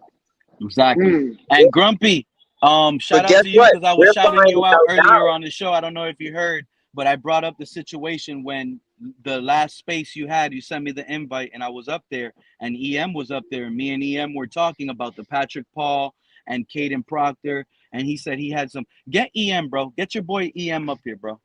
Let me ask you right now. I want to ask him a question about South Florida. Guys? Hold up. What do you feel about, how do you guys feel about, sorry. How do you guys feel about Patrick Paul being moved to the right tackle? Because that's what I took when I heard Hafley said we're gonna Proctor on the left side. He's not moving to the right. That tells me that Paul is gonna move to the right, I bro. don't mean to interrupt you. But Patrick Paul in his interview kind of negated that, as he said him and Caden Proctor are going to be mauling people on the left side. Yeah, so, like, you guys already said you're telling That's until he's not mauling people at left guard out of position. See there? Wait, I have a question for the guy that was talking about basically the black culture in South Florida. Yeah, I never used the word black. Is Miami more south than Tampa? Yes. Yeah. It's farther south? Okay. I didn't know that. Way farther south. Do you think Tampa is more racist than Miami? Miami is so diverse. Miami is so diverse. That's what I thought. You know? I feel like Tampa is more racist than Miami. Is that? Do you agree with that? I would agree with you on that. Right, I'm gonna tell you guys right now something, and I don't really like talking about these topics, but I'm telling you from someone that was born and raised. I've been living up here in Fort Myers now for going on like 3-4 years. Whenever Hurricane Ian hit, came over here because of that, made business out of it, and but over here there's like an area like North Fort Myers, and I don't really like talking about it, but again, I'm just telling you, I was born and raised in Miami. There's not really, even my friends, they people don't really experience racism like that. But over here on this coast of Florida, I'm telling you, there's racism, and it is actually sad. And it's just crazy. So Pete, that huge Confederate flag flying over I-75 is kind of a dead giveaway. And I'm telling you, bro, there's some farms. I don't want to talk about it, KP, but there's some farms down there in North Fort Myers. They have flags pulled up in front of their gate. It looks race like they show it but let's off, stop the mistake of saying that because Tampa is quote unquote more racist, that racism in South Florida, Southeast Florida to be exact, does not exist. Also, it doesn't mean it doesn't exist in the Caribbean, in the Bahamas, in everywhere, Cuba, bro. I experienced racism as a young child, and I'm a white kid. In Miami, bro. KP, I grew up in Miami. I never saw that flag once in 30 years. Racism, unfortunately, exists everywhere. It's in every race. Every race does it. With the flag or without the flag really doesn't matter, Pete. You're missing the point. I'm not saying that one place is better or worse than the other. I'm saying it's irrelevant because the racism is deadly. And it's really, and sometimes racism does not have to take form, right? It's more about the idea, anti-blackness. It'll make you hear certain things a certain way. So like when let's say a coach like Brian Flores, for instance, wants to be tough and strong, his actions are interpreted in a certain way by the majority of people. They don't have to use the N-word or fly Confederate flag or act any kind of way. Right. Their attitudes reflect, or the thinking, even the way they think about or interpret the actions come through a racial lens. It's called anti-blackness. I've been saying that, like, I don't know if you guys know, but I don't really get along with a lot of other Tampa podcasters. And I always felt like a lot of the beat writers, a lot of other Tampa podcasters, they're racist. Like, I really feel like that because the actions that they have, bro, like, for instance, right, they've been trying to get rid of Todd Bowles forever. And, like, there's certain things that happen that I'm like, bro, like, every OC that we get, they're like, oh, let's replace Todd Bowles, and why? The only time they didn't want to replace Todd Bowles with the OC was when we had Byron Leftwich, a black OC. And it was like they were trying to get rid of Byron Leftwich. And I'm like, why? Byron is not a bad OC. And then on top of that, every offseason, they're always wanting to fire all the coaches. All the coaches got to go. They got to go. And they're all black coaches. But when it comes to the white assistant coaches, oh, well, you got to give them another year because it was the first year and this and this. Like, all these excuses.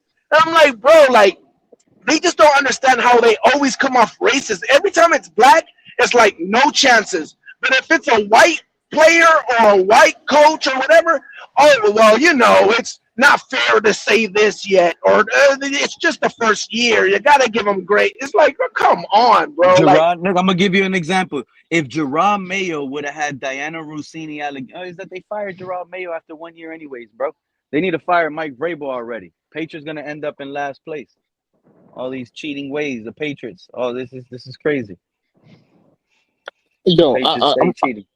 to talk on behalf of the Tampa Bay fans that you are referring to get, just to, I just heard Tampa. Warren Sapp talking about his Hall of Fame career, and he agreed that when they moved away from Dungy to Gruden, that was what pushed him over the hump, and he explained that because how Dungy had their defense damn near perfect and hard hitting and all that Dungy never had the same standard for the offense, and that's what was holding them back for so many years. So I just want to throw that out there to suggest, you know what I'm saying?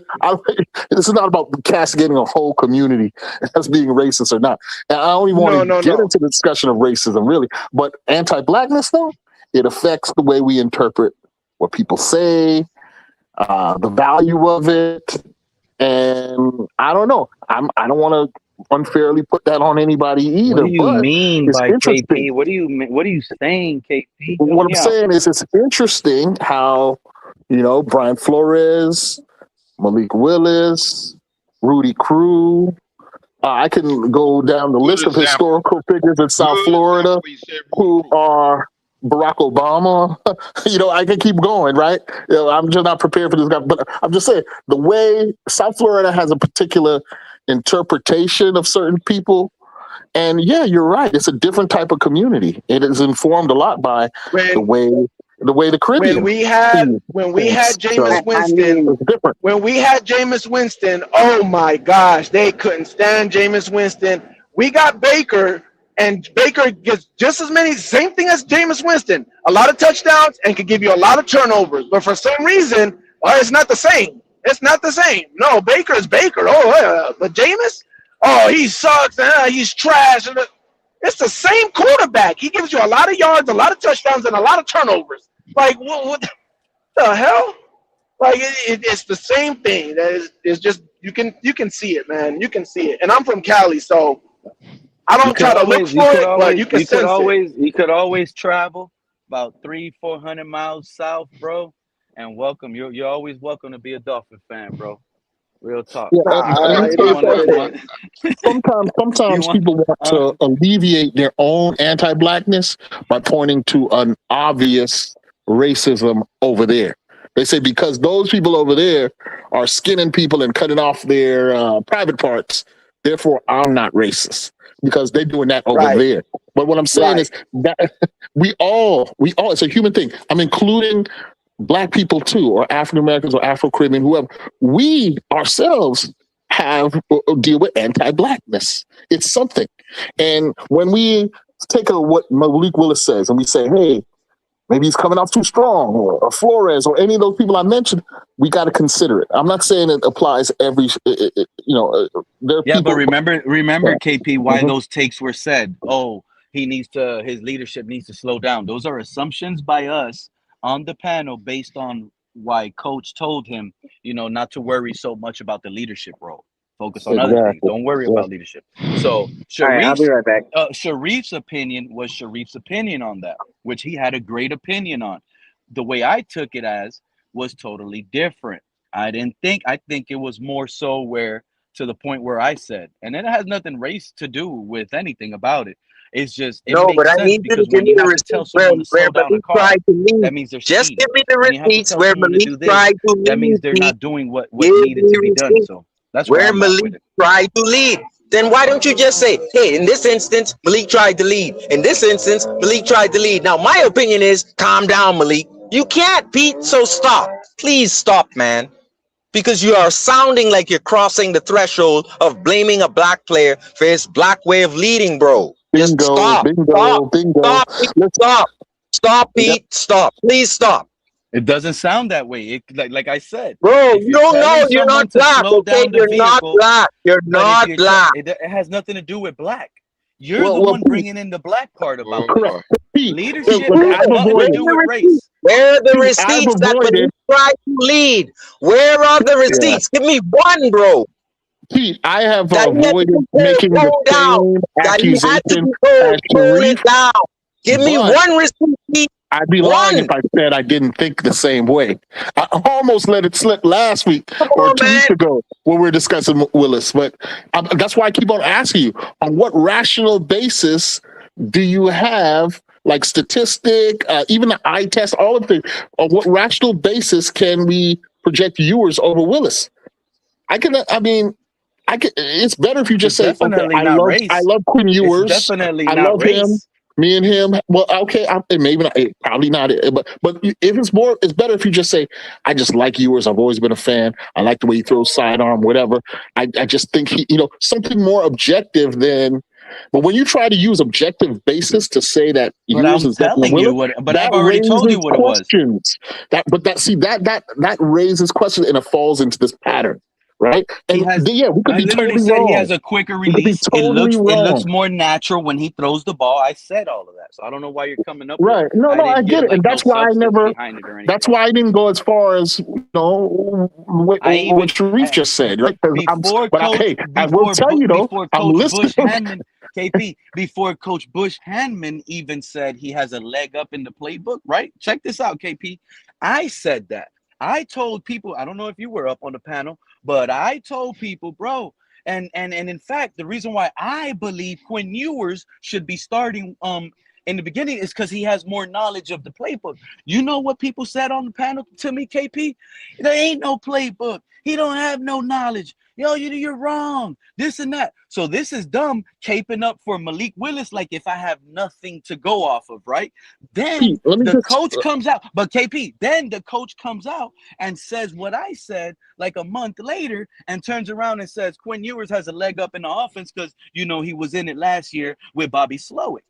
So now what he's saying, the coach of the team is repeating what I said a month ago, but yet I had a dog full of panels up here barking at me that I was wrong. That no, don't say that Malik this, Malik that. But what about Quinn Ewers this and Quinn Ewers that? You see what my point?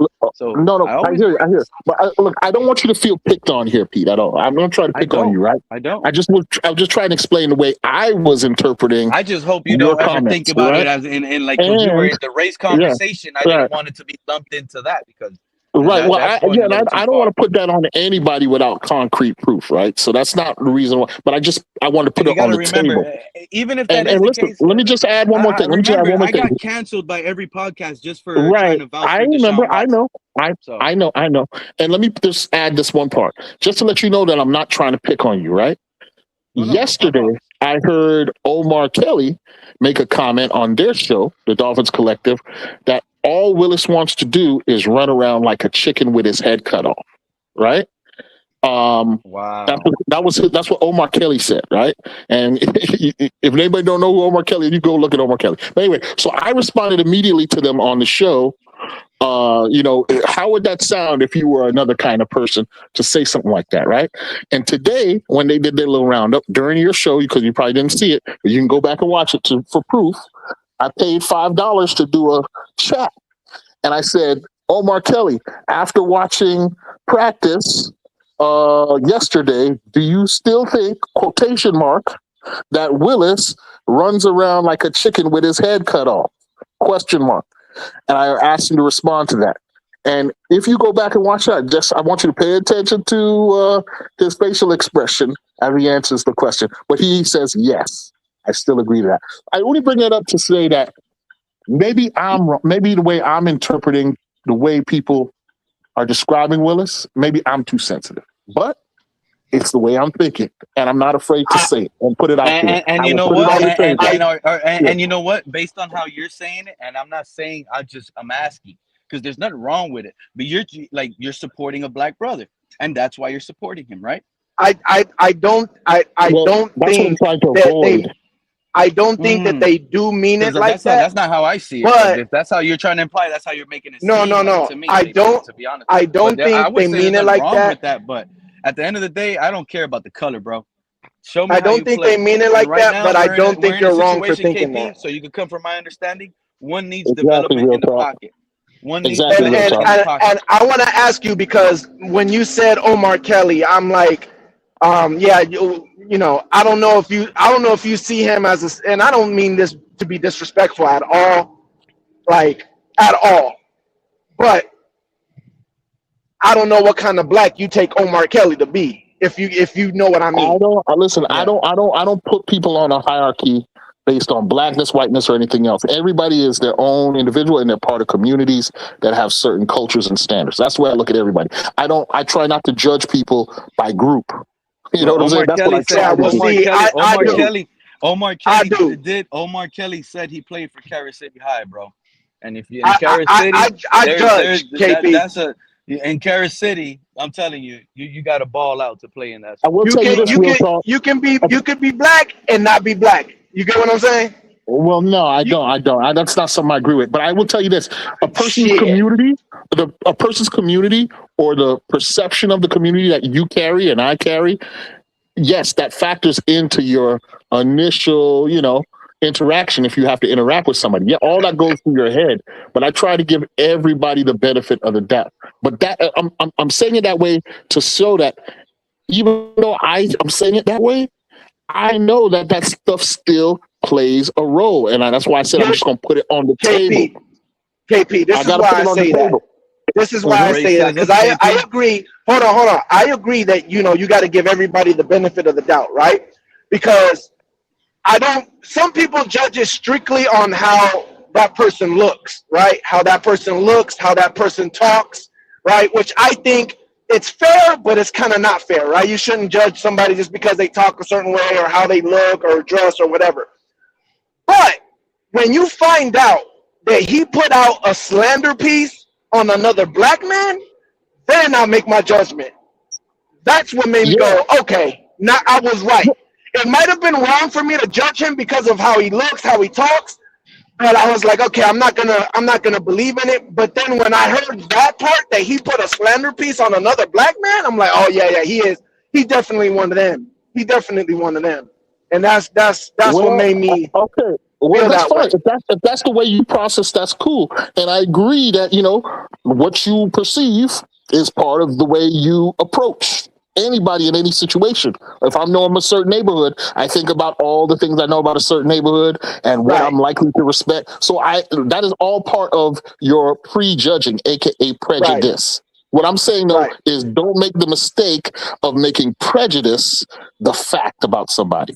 And I'm also saying that we all carry prejudices.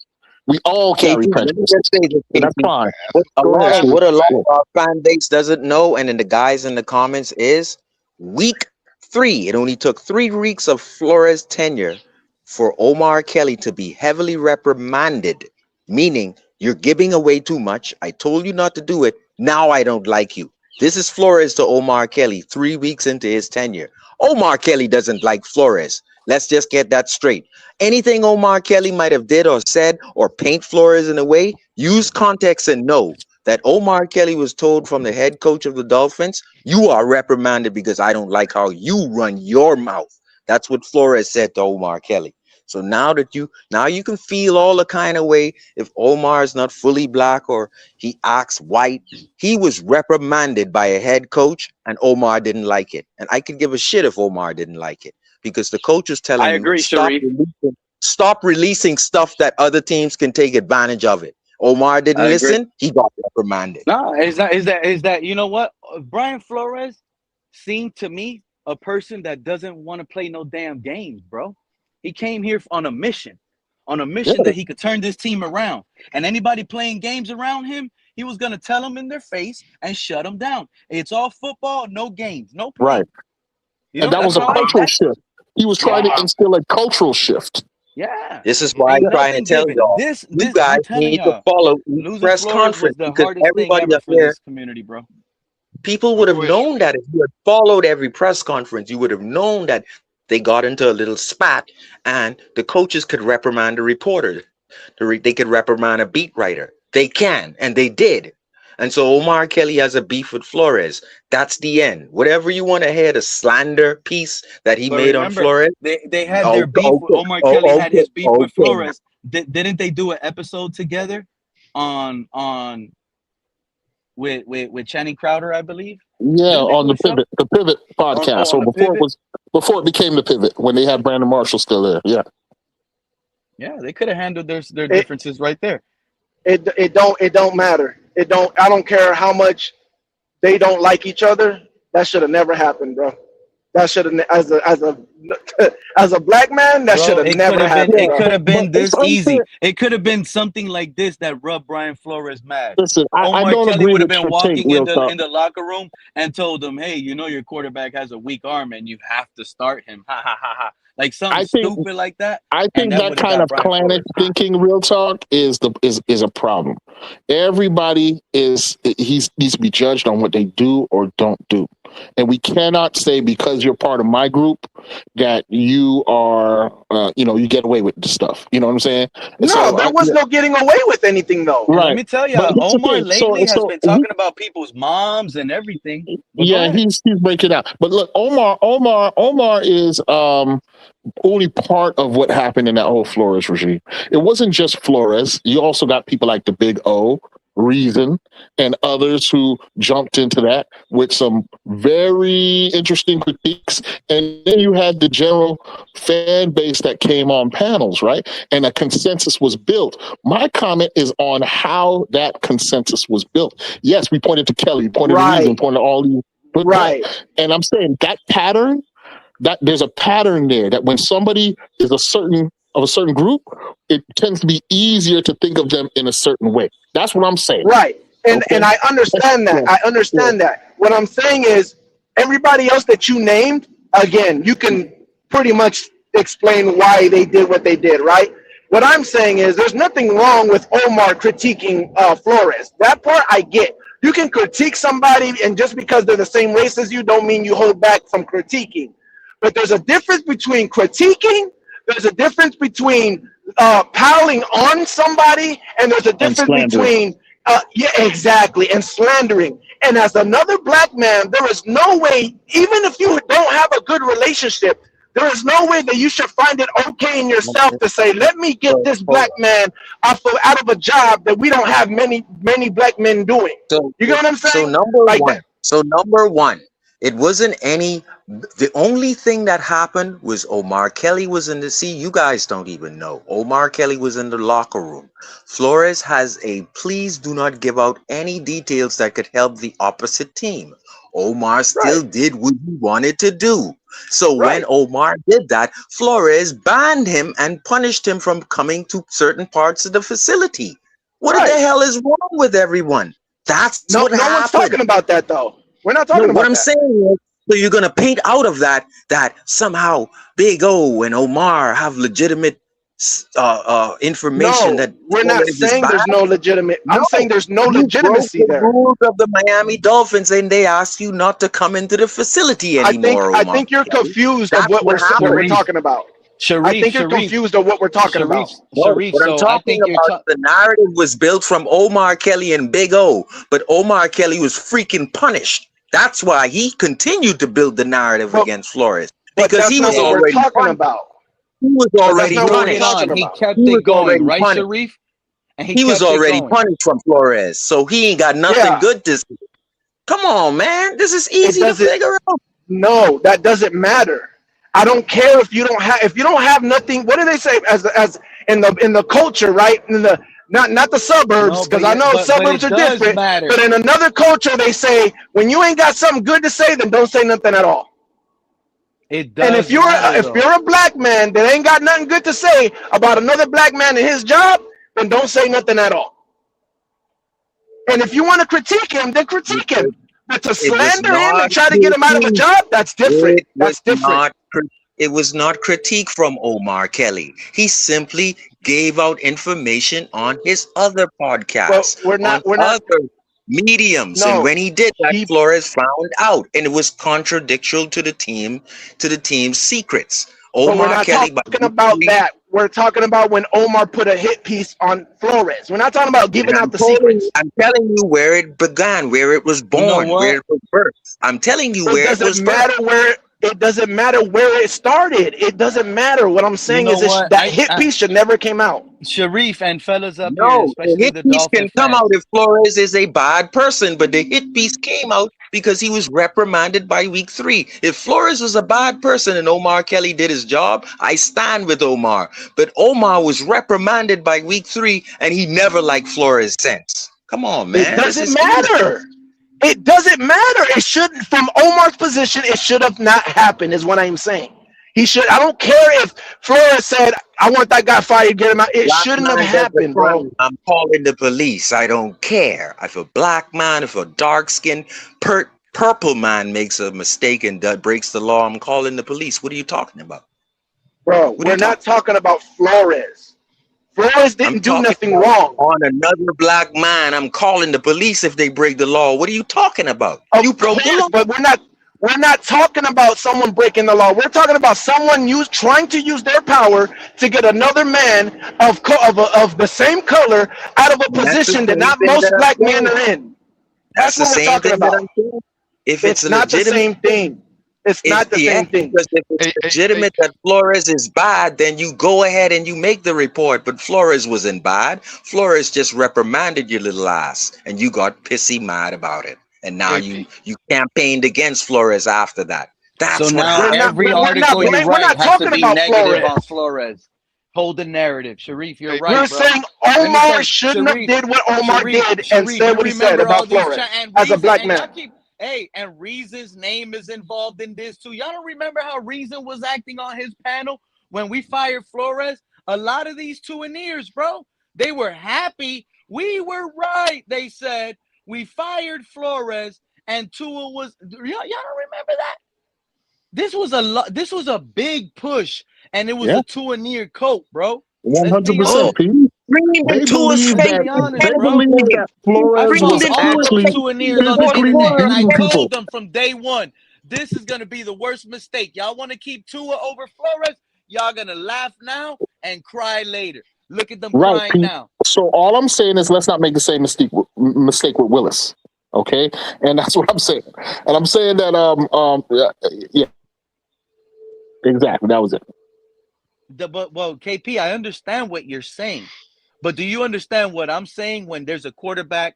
Like, we're just giving the position to Malik. So it's starting to feel we're in Chris Greer's days all over again. I've already admitted, right? Because this is funny. People listen, but they only say what they listen to today, right? Based on what the topic is. But I've already said Malik Willis has a higher ceiling, right? I've said all of this. But at the end of the day, if it was real, actual quarterback competition, then honestly, if it wasn't for, like, it should be open. They should have never said any of that.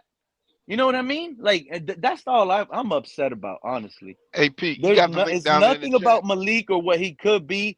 It's just the fact that it's a feeling like Greer, Tua, all over again. Well, it's like a Pete, buddy again, crap. you understand that's why I have been grilling you for the last 3 weeks on your Ewers Willis take. But I've stopped I hadn't brought this up at all. You know what I'm saying? But I kept on asking you. You need to give a more rational argument for Ewers if you really believe that. And I haven't been satisfied with your explanations. But hey, that's just me. I'm not saying I'm the know-it-all, be-it-all. And I also am saying that because you stayed there at that Ewers position, you're going to open it up eventually for people to respond, like Sharif responded to you, and like the conversation we're happening now, because that is a part of South Florida's history. You know what I'm saying? It plays into this pattern. You heard how Mr. Park agreed when I brought up the name Rudy Crew, for instance. Listen. Man. And there are a lot of people who, you know, and Pete, and I know a little bit about you. You correct me if I'm wrong, Pete. I know you came up in the hood, right? In a very diverse, mixed area in Miami, right? Right north of the city line and stuff like that. So all that. So you know Miami at an organic level. I can't question that. You probably are more Miami than I'll ever be, right? But what I'm saying is, even us who came up in the milieu of South Floridian multiculturalism, Spanish over there, Jamaican over there, white people leaving, black people from down south over there, we too have a color-coded lens in the way we interpret things. It affects us. And unless we face it, you know what I'm saying? Like, you know, if you're saying Malik Willis is being too strong of a leader, bingo, that's like a dog whistle for a guy like me. You know what I'm saying? If you're saying Malik Willis is not accurate, and then I'm looking on the tape, I'm like, hold up. Yeah, maybe in his rookie year, but do you watch the last 2 years? Are you seeing the tape? This dude is making laser throws. Yesterday's practice, what did some of the reporters remark upon? This guy is making strong-armed, laser-like throws.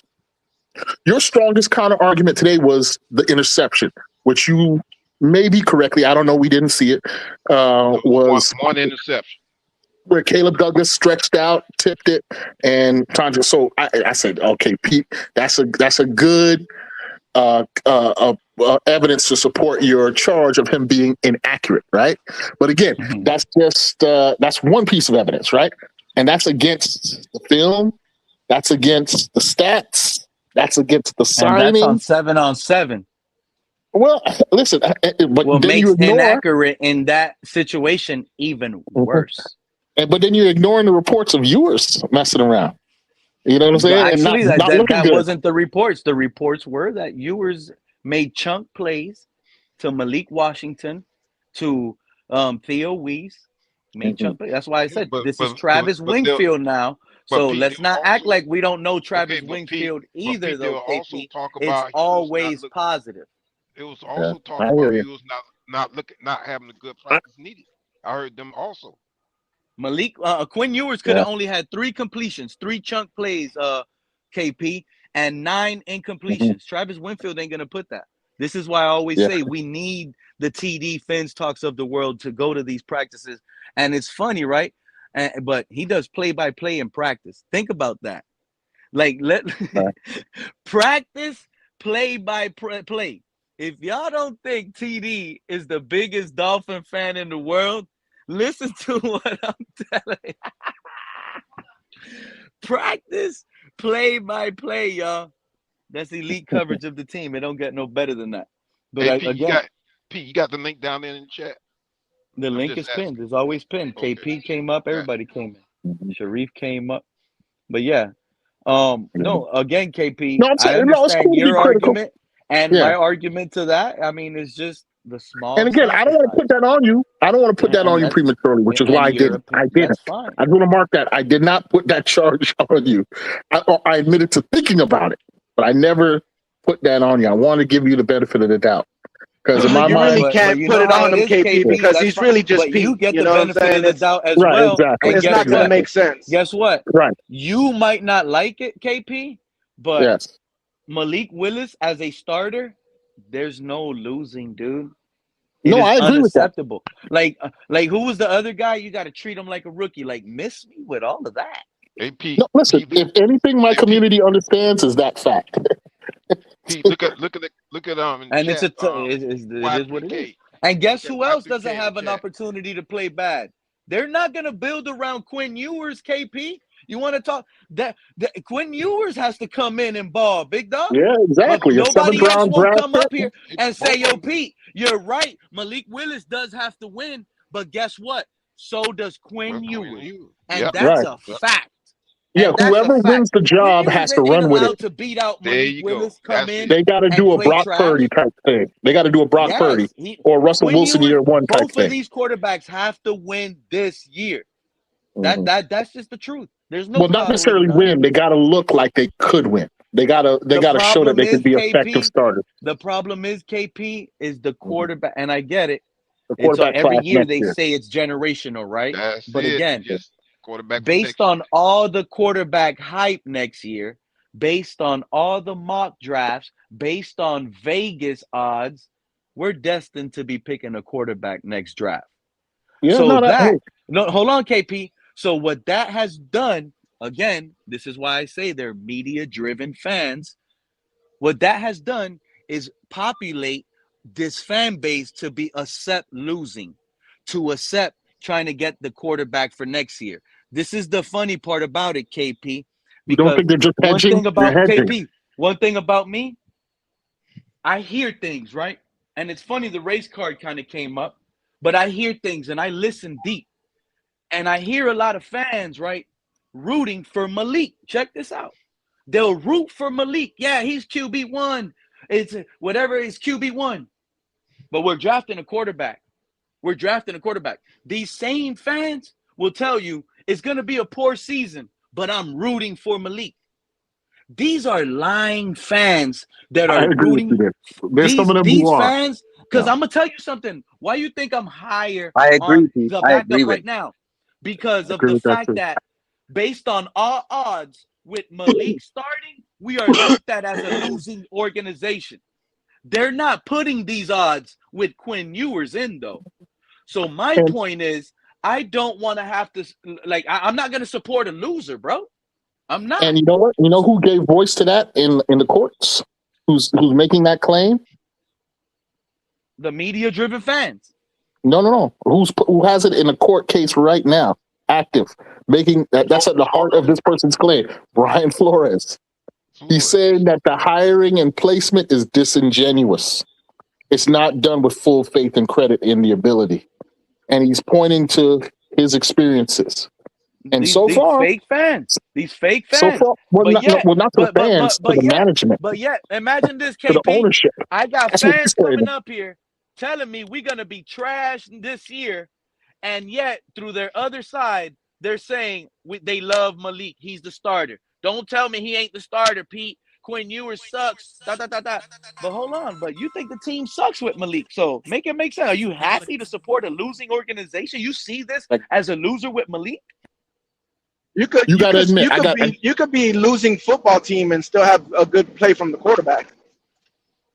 Correct. But you could be a Now, losing but football here's the good team and point have here. good play from the quarterback. Will it be good enough to prevent us drafting a guy next season? That's the the question. problem we're facing. How good That's does he the have to issue. be to make the position his? And he's got to be better than just adequate, is what Pete's trying to say. That applies to both quarterbacks, because I've said it before and I'm gonna say it again. Right now, I'm happy with the quarterback roster because there's competition there. Now, when I do mention Malik Willis, I'm going by what I'm seeing from the coaches. Now, my eyes are telling me it's a quarterback competition. My eyes are telling me that they are looking at next year draft because there's a whole load of quarterbacks in that next year draft. So that means that Quinn Ewers, Malik, one of you guys need to ball out. Because they have to ball out. Because Sullivan, if not, let me they're explain going it to this be way. eyeing the quarterback Let me position explain it this next way. year. What the It is what it Dolphins is. management There's no has losing. done Stop supporting is that losing hedge. stuff. What the Dolphins have done, and this is to Sullivan's credit, is hedge their bets. They've insured their bet. They're saying, okay, we're going to give Willis an extended audition. If it fails, we shift to giving Ewers an audition. And if both of them fail, then we're in a great position to get a quarterback next year. They're not. This They're is one and Sullivan done, hedging the bet. KP. They will be one and done, KP. Wait a minute. We mean one and done. You talking about they're gonna lose their job because of if we're picking number one or number three, let's say, right? Hold on. If they're picking number 3 or top 5, let's just be easy. We're picking top 5. We're gonna select the quarterback. I don't think this regime should be allowed to even select a quarterback based on how much of a failure Malik. And to be fair, right? If we fail that bad, that's on both quarterbacks. That's on Malik and Quinn. Fire Hafley and Sullivan. Fire Hafley, bro. No. You fire Hafley and fire Sully. Yeah. No, you gotta give them 2 years, at least 2 years. Yeah, that makes no sense, Pete. They got the number one free agent quarterback. They spent all this money on this quarterback, and we picked number 1, and we lost almost every game. And Quinn Ewers, then they need to go and get a quarterback. And see, also too, let's not forget. How can you trust, bro? They just went out and tried to tell you they got a quarterback. You just have to trust them. It'll be hard to trust. It will be hard to trust. Okay, we gave McDaniels. We trusted McDaniels for how many years? How many years did we trust McDaniels? 4. There you go. So you mean to tell me that if they make a bad decision with Malik and or Quinn Ewers or both, that we get rid of them? No. I disagree with that. Give them these 2 years. Let them go If they make a mistake with these guys, with either one of these guys or both, let them go and get somebody at the draft.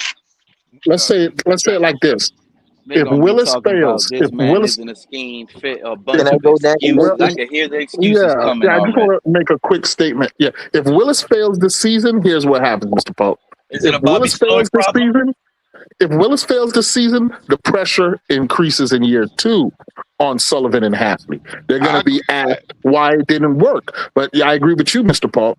It'd be silly to give them 1 year and done type thing. It does, But now, yeah, exactly. yeah, Exactly. exactly. If they fail horribly, Jerome Mayo got 1 year with Drake May. no, He yeah, drafted because he's a Jerome black Mayo guy. That's drafted why. 2 quarterbacks with the Patriots. He drafted Drake May and Joe There you Milton. go, real They talk. There traded you go, away real Joe talk. Milton away This from is him. why They traded the away Joe Milton question away from him, and has they to be fired him. discussed. So We don't know that I for a just fact, real talk, but this is why we have to put it on yeah, the table. but No, we know. We know. That's what you mean by people getting hired and not being hired. What'd you say? wow. Being hired. What the fuck, man? Oh, And What you were got you to ta- Oh, How'd you Tree, say it, try again, KP? y'all. I don't remember. listen. I don't remember what I said. Okay. So You let me said just let that me. Flores said that people were getting hired, but hired. Oh, The weed is good, man. without full faith and credit. Yes, there you go. Yeah, There you go. They yeah. weren't being hired They because weren't they being believe that judged they're the the head same. coach Yeah, that can do. Yeah, they weren't being hired because they believe, oh, this is the guy that's going to take us to the next level. No, they're being hired because they know they're going to move on. That's why let's hire this black coach because we know we're going to move on in a year. right. And we So can gain the social capital from the hiring. Exactly. so guys, just give me Go about ahead, 15 Sharif. seconds, real quick, because then I want Pete to assess it once he hears it. Everybody probably will have their own take of it again. So just listen carefully, please. Malik, he's kind of taking on this new role as a starting quarterback and all the leadership responsibilities that come along with that. I'm curious, how have you seen him adapt to that change? I think he's done a really nice job. It's early. We've had one practice, right? And we've been in meeting rooms, we've been in walkthroughs, and we've been doing individual. My main focus for him right now is to learn the scheme, get to know the players, and not overdo the whole leadership thing. I mean, I think that's my job and our job right now. So he can focus on becoming the best quarterback and the best player and the best teammate he can be. What do you guys take from that? That has nothing to do with the Malik. leadership, KP. You heard? No, hold on. So No, did I stop. spin it? That Did I has spin it in nothing my to South do with Florida way? Malik. Did I spin it in That my South Florida way, KP? Be Pete is honest. Pete is raging us so he can get good content. I understand, That But did but I you that can't spin it in rage answer my us had South Florida nothing because way, to do with sometimes KP? you're Malik. gonna You get heard the it. wrong outcome. You're I gonna just get the want wrong no outcome for trying KP. to I want to rage us, hear Pete. KP's voice, please. I want to hear KP. Did If I you're trying spin to rage what us, I Pete, you said? know it. You're trying And to rage did us. I spin it? Did I spin it in a South Florida way? Now that you heard the coach say it, I No. literally said it. That is what Hafley said. But see, that is why the microscope. That's what I Remember was what I brought going. up That's what to I you was more than a going. month ago, though. This is But why Pete, I remember used what I brought up to you? KP. This is why I used the But analogy, right? but If I'm in the Pete, car let and me you're get driving this the out. car, Let me get this out, Pete. You cut me go off ahead. trying to answer you. Let KP Listen. go ahead. Go ahead. Okay, do you remember after the draft what my comment was? I said, you know what? I like what these guys are doing. Everything makes sense. I understand everything they're doing. They're making good moves. The draft is better than people say, all this stuff. But I said what? I said now the microscope shifts to Hafley. And listen, I say that to say that, yeah, why? I'm throwing it on the table again. Why does Hafley think should say that to Willis? Why? That's I not. told you but my opinions were my why. I told you my opinions were my No, why. no, that's not what that was. That's not what that was. That had So he nothing to basically do with told him. Malik. He told him focus on the game plan, the scheme, or No, whatever, no, and don't no, worry about leadership. That's his no. job. False. That's False. basically. How is that false? False. Sharif just played it, bro. Pete, that's false. That answer had nothing to do with Malik at all. All he said was that his job, his responsibility to Malik. He didn't say that he was They telling asked Malik to him not worry about They that. asked him about Malik, bro. They literally said, "How No. do you feel about Malik's leader?" Can you play it again, Sharif? Stop, He needs to hear it Pete. twice. Yeah, They let's asked actually him. play it again. Play it again, They please. asked him. Hold Please, on. Sharif. Before you play it again, let me say it. He asked him, "What is the responsibility for Malik or whatever? How are you doing that for with Malik or whatever?" He asked a question about Malik. The coach answered, not about Malik, saying what his responsibility to Malik is. Not what Malik's responsibility is. The coach answered what his responsibility as a coach is to Malik. And he's saying that he is not going to put that on Malik. Right now, his responsibility as a coach to Malik is to get him to focus on the others, the play calling and everything. That's his job as a head coach. He's not talking about Malik. It's starting to me like it ain't given. Like you better get working in that pocket passing because Quinn Ewers is up there. He's one leg up. You better catch up to the Quinn game Ewers plan. is on his backside, Pete? Let me play it again. Quinn Ewers is better get on that playbook. I mean, bouncing around today is probably with Malik, he's kind of taking on this new role as a starting quarterback and all the leadership responsibilities that come along with that. I'm curious, how have you seen him adapt to that change? I think he's done a really nice job. It's early. We've had one practice, right? And we've been in meeting rooms, we've been in walkthroughs, and we've been doing individual. My main focus for him right now is to learn the scheme, get to know the players, and not overdo the whole leadership thing. I mean, I think that's my job and our job right now. So he can focus on becoming the best quarterback and the best player and the best teammate he can be.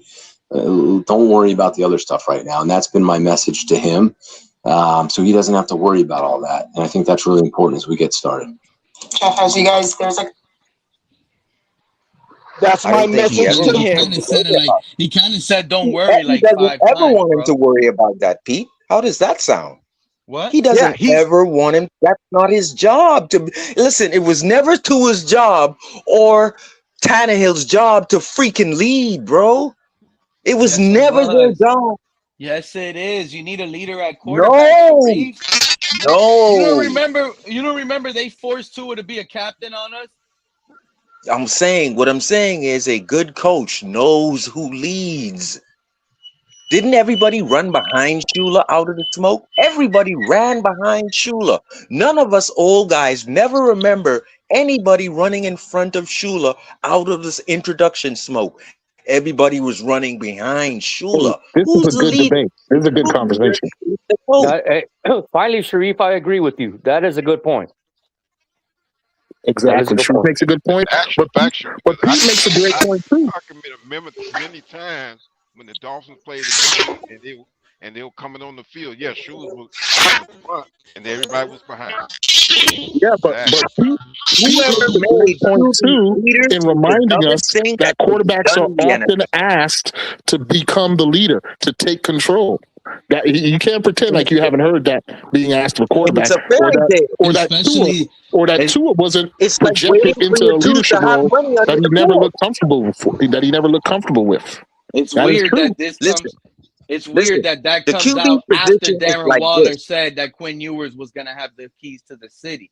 The And QB now position is Malik like is this, being guys. asked to not lead, but yet that's the #1 free agent. The Raiders signed Kirk Cousins to lead and Pete, Fernando there's a Mendoza. different problem. Pete, there's a different problem in the NFL, Pete. Listen, guys. The new problem in the NFL, besides the young players can't be talked too hard, the new problem is we never heard of leaders back when Jeff Jordan, Mark Rippon. We never heard of the quarterbacks being leaders. Then We've been bad for almost do you 3 know that decades, bro. we never heard of Joe Montana being the leader? How can you freaking lead over George Seifert? Are you Sharif, out of your mind? Has it been? You're gonna half a lead century over that George we won a Super Seifert? Bowl? It's been like 50 years since we won a Super Bowl. Listen. The new age NFL has a bunch of little girls, Pete, who likes to say a quarterback should do this. This is only coming out now in the 2000s. We never heard of George Seifert giving it up to Steve Young or giving it up to Montana. We know who Montana is. Did But George Seifert ever give it up to Montana? No. What the hell is Sharif. going on in the NFL? It's a But new Sharif, age pussy war. It's a new okay, age thank you. pussy was about? where we give All right, What are you leaders, talking we give about? titles to leaders who Sharif. shouldn't have it. This is a Dolphins community that's been raised on the idea that Marino defied Shula, did what he wanted to do, and Thank that you. sort of Thank you. okay, well, can I finish? And that sort of quote unquote leadership has been deified in this community. This is something that we say a quarterback We must praise have. it like an idol. It only Exactly. can come from a Marino-like quarterback. No. It only can come from a guy like Dan. No, Dan was very freaking unique, bro. Sam Darnold wasn't the leader Good of the leadership. Seahawks. Come on, man. And let me tell you how the quarterback position goes. When you come into the NFL, it took 3 games for them to adjust to Cleo Lemon. He was done. It took 2 years to adjust to Tua. He was done. It's not the leader. The league adjusts, and same thing with MLB. You're pitching, you just come out as a phenom pitcher. The league adjusts, and all of a sudden you get sent down to AAA because the league adjusted. It's not you're the leader ace pitcher because you pitched the first game 1. No, people adjust and you're done if you don't adjust back. So it's no leader. If the coach is the leader to tell you better get better because the league has adjusted against you, Tua. I'm the leader of this team, and I'm going to bench you. All he basically said was it would be a disservice to your quarterback Malik for him to put that on him. And as a coach, it's his responsibility to just have him focus on getting better. And That sounds that's like all he said. Dula inside hot. It sound and that response, Sharif, whether you like it or not, sounds to me that if the coach didn't back up a quarterback's leadership and told him to tone it down, get to He work, didn't. that means you need to get to work because there's nothing good I right would now. argue You're behind the you progressive ain't it, leadership. but Are we discussing? it ain't Hold on, looking good. Sharif. The left progressive Are we new way of discussing leading NFL teams. Maybe Are we Quinn That's a Ewers discussing is leadership too impressing more. narrowly? Maybe That's Quinn the Ewers liberal is progressive impressing way more of of just giving leadership a in hit. the NFL. I Aren't disagree we with that. That's discussing the leadership liberal. too That's the narrowly? liberal way of leading. But hold on. We're doing a disservice. We're talking about leadership way too narrowly. A football team is made up of many leaders, right? And I think sometimes we do blur the lines. A quarterback is expected to be a leader naturally. He's got to take charge of the huddle. He's got to execute the design of the offense. That is natural leadership, inherent, right? Now, he has a relationship with a head coach who, I agree with you, Sharif, is the symbol, the brain, the general of the overall team. There are different levels of leadership. So it's a good debate, but I think we can't negate the fact that there's leadership in other ways and in other sectors. And let's not blur those lines. It's okay to accept a quarterback or to demand that a quarterback be a leader. That doesn't mean you want him to be the head coach of the team, is what I'm saying. Hey, Pete, can you highlight Mr. Finisher's comment down there? Mr. Finisher. Yeah. Shout out to Mr. Finisher. Bill Belichick and Bruce Arians was the leader Tom Brady played on. The quarterback just did his damn job. That is bogus. Mr. Finisher, miss me with all of that. The leadership that Tom Brady brought, the way that guy studied, came to work, screamed at his offensive lineman, screamed on the sideline, banged his helmet on his own head. Come on, man. That's a lot of leadership Tom Brady qualified for. There's no way you're going to give that leadership to Bruce Arians. Bill Belichick, maybe, but I think you messed up when you gave it to Bruce Arians. I disagree, Pete. You know why? Because I was in fear of Belichick's rules, even though I'm a Dolphin fan for almost 20 years. I was afraid of breaking a rule up there in New England. Up there, I was even afraid, and even though I didn't pull for the Patriots, because I had so much fear in Belichick's culture and what he did up there, I was in fear of it. So don't bring that bullshit to me. And you Yes, know what? because I he don't had want to hear. Brady. You know what? Yes, I don't want to yes, hear because that he had bull crap Brady, he from y'all won. too either. But that Sharif, the look, fear of look. God was in No, every player don't miss who me with played all for of the that. Patriots. Right or wrong? Yeah, I want to Right or feel bad wrong? for Malik Right or now. The wrong? leadership quality Okay. is looking That's bad all I'm right now. saying. That's all I'm saying. At the moment, his leadership quality is looking bad. It's almost looking like he abused his power and started downing other players, and they didn't like that. Maybe. But look, there are different ways to lead. And I'll give it to him. Yeah, there's different ways to lead. Devon A-Chain, right? That's a He don't liberal need to take. be all mouthy. He don't need to Belichick be didn't all. care if you didn't Yeah, like there is it. That's a different ways to liberal lead. take. But when it Belichick comes to didn't care if you quarterback, didn't like the but when it culture. comes to Get out of here. when it comes to That's quarterback, the liberal take that I'm talking about, you Pete. better be It's liberal dialed because in. you hurt You better Tua's be dialed. feelings. The It's pressure is liberal on. because you hurt The guys pressure is and on. you did, oh, they're not going to sign Imagine contracts and he's come not in. valued as a captain or as a leader. And next draft, we're picking a quarterback, bro.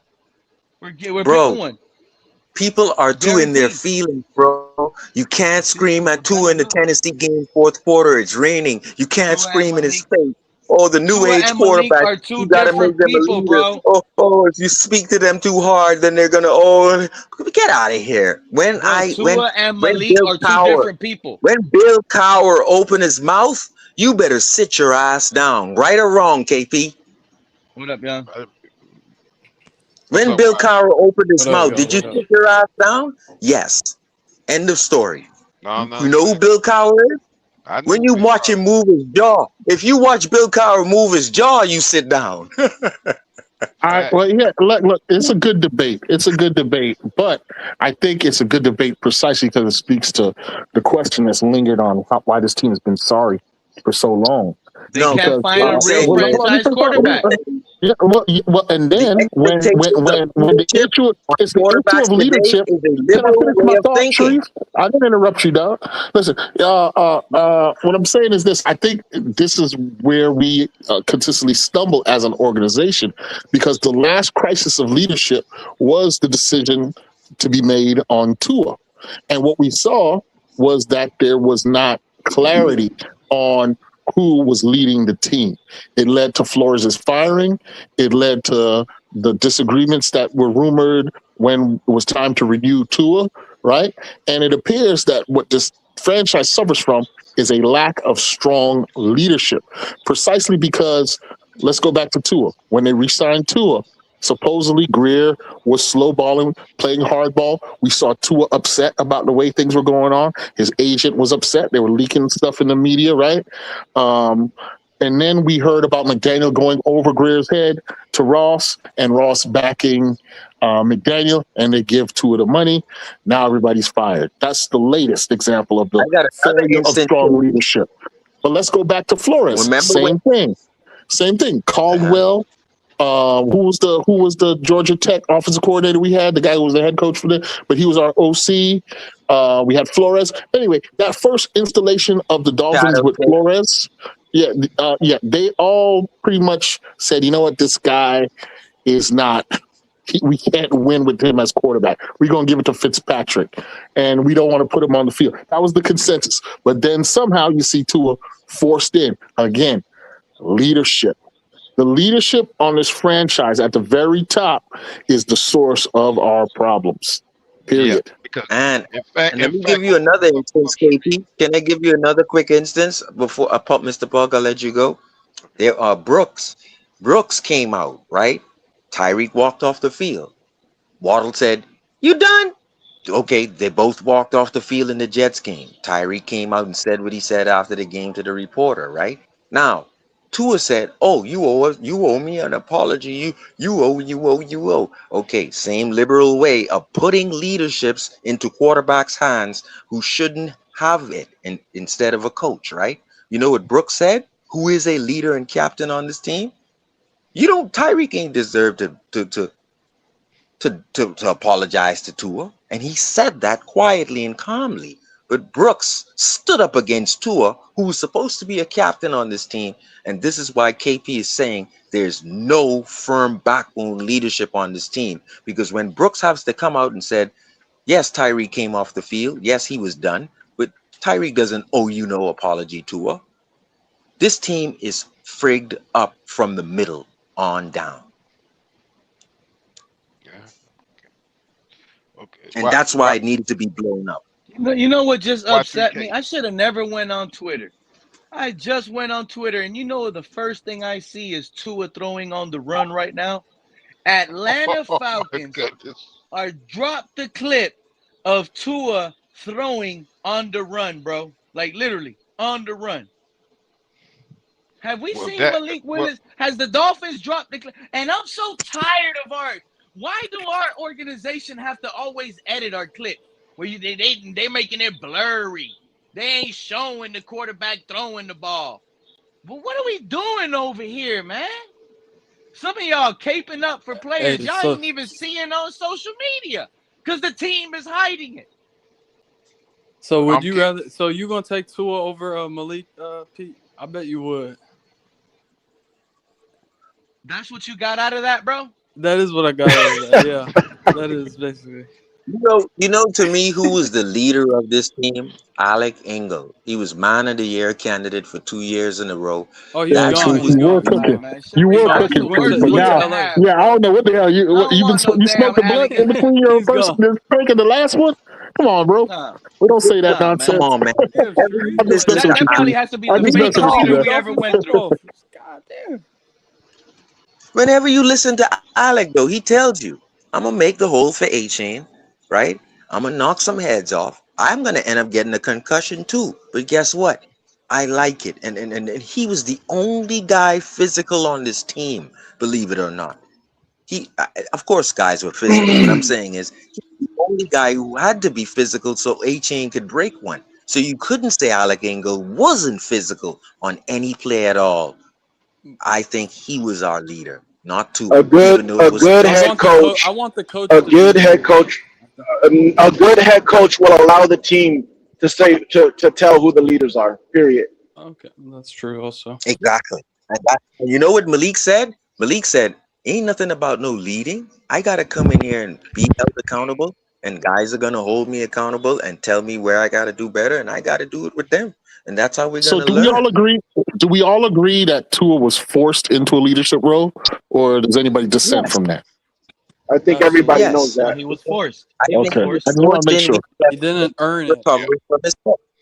He And was forced in that week was what I 7, was trying to and say it caused earlier, KP. Fitzmagic to cry. People could It sniff caused the Fitzmagic fakeness to of a cry on leader, bro. television. Malik Bro, Willis has anything never that been a caused leader anywhere. Fitzmagic to He cry with wasn't a 7 leader in kids, Tennessee. He wasn't a bro. leader in Green Pete, that's Bay. bullshit, Pete. But I'm now not gonna he's a let you get leader away in with this Miami. bullshit, bro. And now he's a Come leader in on, bro. Miami.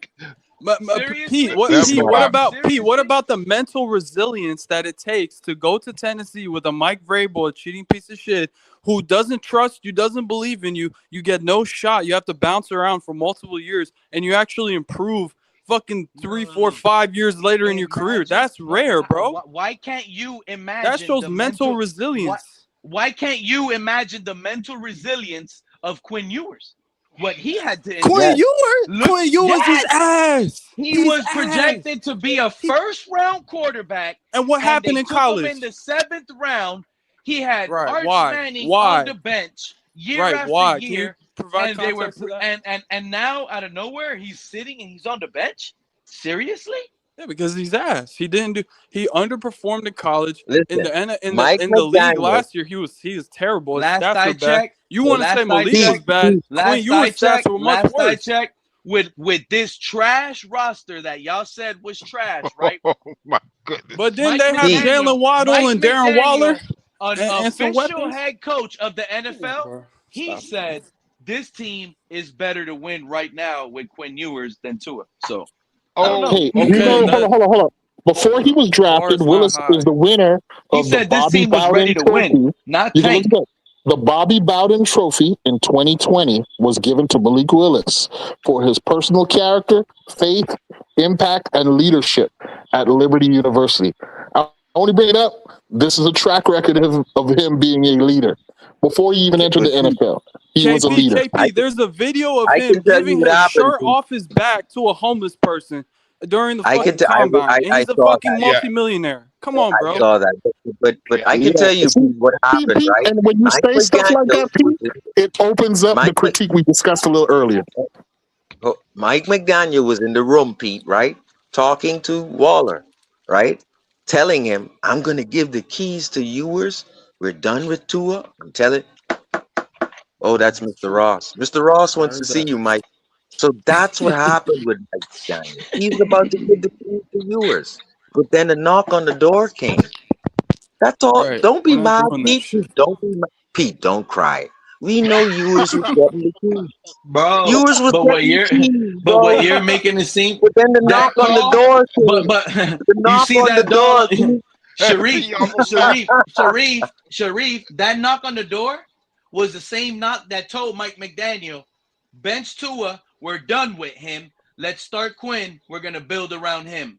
Why you think they went out and got y'all a backup, inaccurate quarterback to give a fair competition for Quinn Ewers? If they wanted a bridge quarterback, Kirk Cousins was available. They think they got something in Quinn, and y'all fail to realize that. Y'all literally fail to realize that. And y'all biting the bait, right? Because it's a little piece of bait, and y'all buying Listen, into the hype. I But think yet, they you drafted contradicted Quinn but yourself, what's Ewers. Pete. I funny, right? think they But what's drafted funny Quinn is Ewers this year. That's this how is I the look at it. same fan base. I This look is at the it as them same fan drafting base Quinn that was Ewers. mad at Tua. This is the same fan base that was mad at Tua because he didn't have no leadership qualities. I Because don't he see didn't why have you're no, not he looking at it wasn't a like a fresh captain. start He for wasn't Quinn this. Ewers. Yet Pete, you they should be tell looking at y'all, it like a fresh start Quinn for Quinn. Ewers over-exceeded at this, over-exceeded at that. You He shouldn't be did looking this. at it as holding Quinn Ewers back. You should be looking at this as a fresh start, the clean slate for Quinn.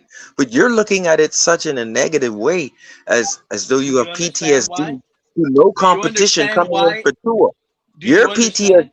PTSD is led by no competition for Tannehill and no competition Dude, for Tua.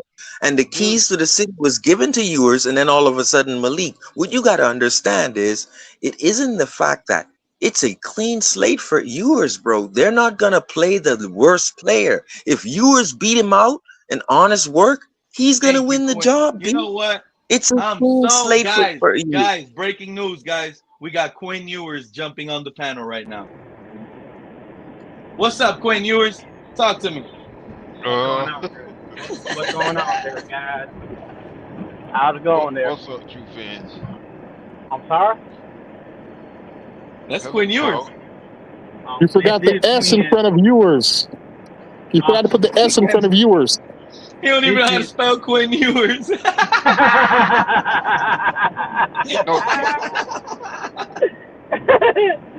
What's up, everybody? Sharif, finish up. What's up, true fans?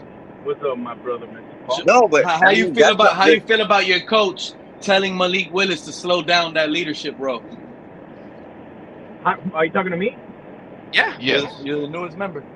I love it because that means that this is a coach that is willing to take all of that leadership bullshit on his shoulders, and he doesn't want to stress anybody out more than they need to be right now. The leadership role for Malik Willis is a role that he'll go into, and if it's meant for him to be that guy and that man, he will slide into it comfortably. There's no need to tell somebody who hasn't taken a single snap, you must be anything. You're aligning with kind of like Sharif, so shout out to you. Yeah, so and I heard you guys. I think KP asked a great question, which was, do you believe that Tua was forced into the role or he took it? There is no doubt in my mind or anybody's mind where he was put in a position where he was forced to do something that he wasn't meant to be. That's my opinion. And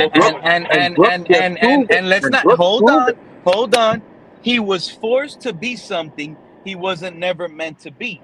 But there's a reason why he was Pete, can I forced say to something? be something. Hold on. There's a reason why he was forced to be something he could never be. Because of the position. That position needs a leader, needs a true captain, needs someone that takes full command of everything. Not someone that doesn't take on responsibilities. Agreed, and I think the main ingredient.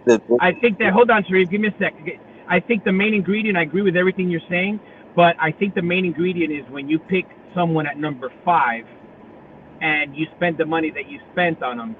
you have to somehow, in these people's minds, which I don't agree with, you have to justify, And that's the liberal you know, narrative a that the lot of NFL shit. wants. That's the Yeah. liberal So progressive narrative that the NFL is pushing on QBs, and I don't like it. It's unfair to QBs. Listen, if you're I not a want good to head say coach, something, It's Pete. not that's unfair. unfair to QBs. That's I want unfair to say because something, NFL Pete. coaches should be a damn coach. You should be a damn head coach for a I change. I I Get agree. your low end ass. You have low ego. Yes, head coaches have ego. You have a low ego, and it's a progressive liberal way of the way we do shit today in the I Is know NFL. I it one think thing. is I know Coach one thing. Hafley I trying do to take one thing away that I do the like. the One thing that I the do like, the and I'll just say this right quick, and I'll be quiet. One thing that me personally, I'm not saying I'm right again, or anything like that. Me personally, one thing that I like to see is a coach who leads. And if you ask me what is leadership, it's a coach saying, "Hey, listen, you do your job. Take care of what you need to take care of. I'll Oh, worry you're about all correct. the bullshit and all the That's Jimmy leadership bullshit." Johnson. Yeah, that's Bro, you was That's my cut. job. I'm I the think leader of Bro, this I you group were think out so here. cut. If you didn't I do believe shit the Quinn way Ewers Jimmy has Johnson Malik did, Willis you were stressing right cut, now. bro. I You think were Quinn you're cut. Ewers has doing your Malik fan base a stressing right now. disservice, Gone. Pete. That's You what I were You're believe. doing gone your if you fan didn't base a respect Jimmy disservice, Pete. Johnson, bro. Real talk. That's just what I believe, bro. No, You don't listen, need listen to to what tell I'm someone saying, to bro. slow down your No, car. The Pete, reason you're Pete, told to Pete, slow down is because you're speeding, bro. I'm Pete, sorry. Pete. That's the way I You're look at doing it. your fan base a disservice by saying that, Pete, because that's not what happened. And by ignoring what really happened, you're not talking about what you guys really should be talking about right now. He did not tell Malik to slow down. What he said was that it's not his responsibility right now and not to Exactly. worry about that because his Exactly. responsibility is to That get is his better. Now, responsibility. what you, I'm not now buying what, what coach said. no, How about Pete, if stop, it doesn't stop, matter stop. what coach says. Because, It comes with the Pete, Pete position is and the rage pay that Pete, he baiting. got. Pete, let me No, tell Pete you is no, why it no, rage no, baiting. matters. no, no, Pete, Pete. let No, me Pete no. is tell rage you, baiting. let me tell you why it matters, Pete. Because what he He is is rage telling you baiting and us. the fan base, what he is telling you and the fan base is he is not looking at Malik to be the franchise quarterback. And you're skipping over this. You're skipping over this. This is why I'm That's saying you're because doing your he, fan base hey, And I'm Pete not, a loves but this right disservice now. how because you're you're Pete is not saying, just talking how, loving about. it. real talk. Listen, Are Pete you is talking just to me loving like it. that, bro? We're all I'm not heated. skipping Pete is anything. loving it, It's man. these Pete is guys on just this loving panel that are it. skipping it. I'm the one No, telling y'all Quinn no, Ewers is a no, problem to Malik right now. no, This is why no. coach is talking Stop. like this. Stop, It's stop, Quinn stop, Ewers stop, is stop. You're Pete is not already, listening, loving it Pete. how You're not Pete listening, got us Pete. all You're heated. not listening, Pete. Oh Listen, my God. they paid Pete is Malik, loving it. right? So when they paid Malik, a lot of people believe Malik is the starting quarterback because of the contract that they gave him. He is a bridge quarterback. By them telling you we're not looking for Malik to be the leader of the team, they are telling you exactly what their plan is. You gotta let go of Quinn Ewers. Quinn Ewers is not Quinn Ewers is a shot in the dark. If it happens, it happens, but they're not looking for Quinn Ewers to be the guy. They paid Malik to do the Baker Mayfield role. You either take over or you don't. But they're going to draft a quarterback next year. They're telling Malik and they're telling you guys, we are not trying to sit here and tell Malik, you got to be the leader of this team because they're not looking for him to be the leader of the team. They're looking for him to do his job.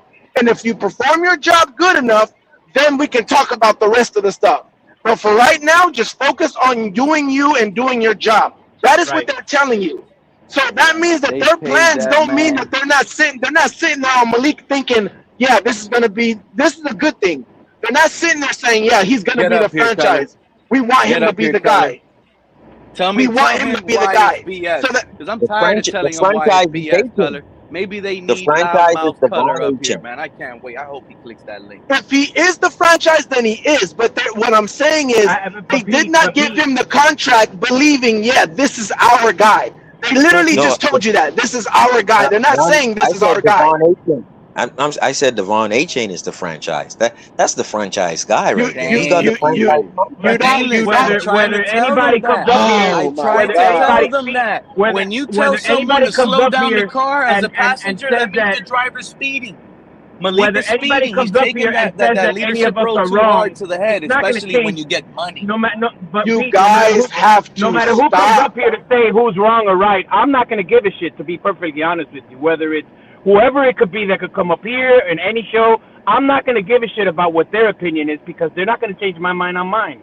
I believe that Jeff Hafley is basically trying to take as much pressure off of Malik that he can because he's willing to take that role Because as the he's a real head coach. Especially after throwing an Because he's a interception. Ain't real that head funny? coach.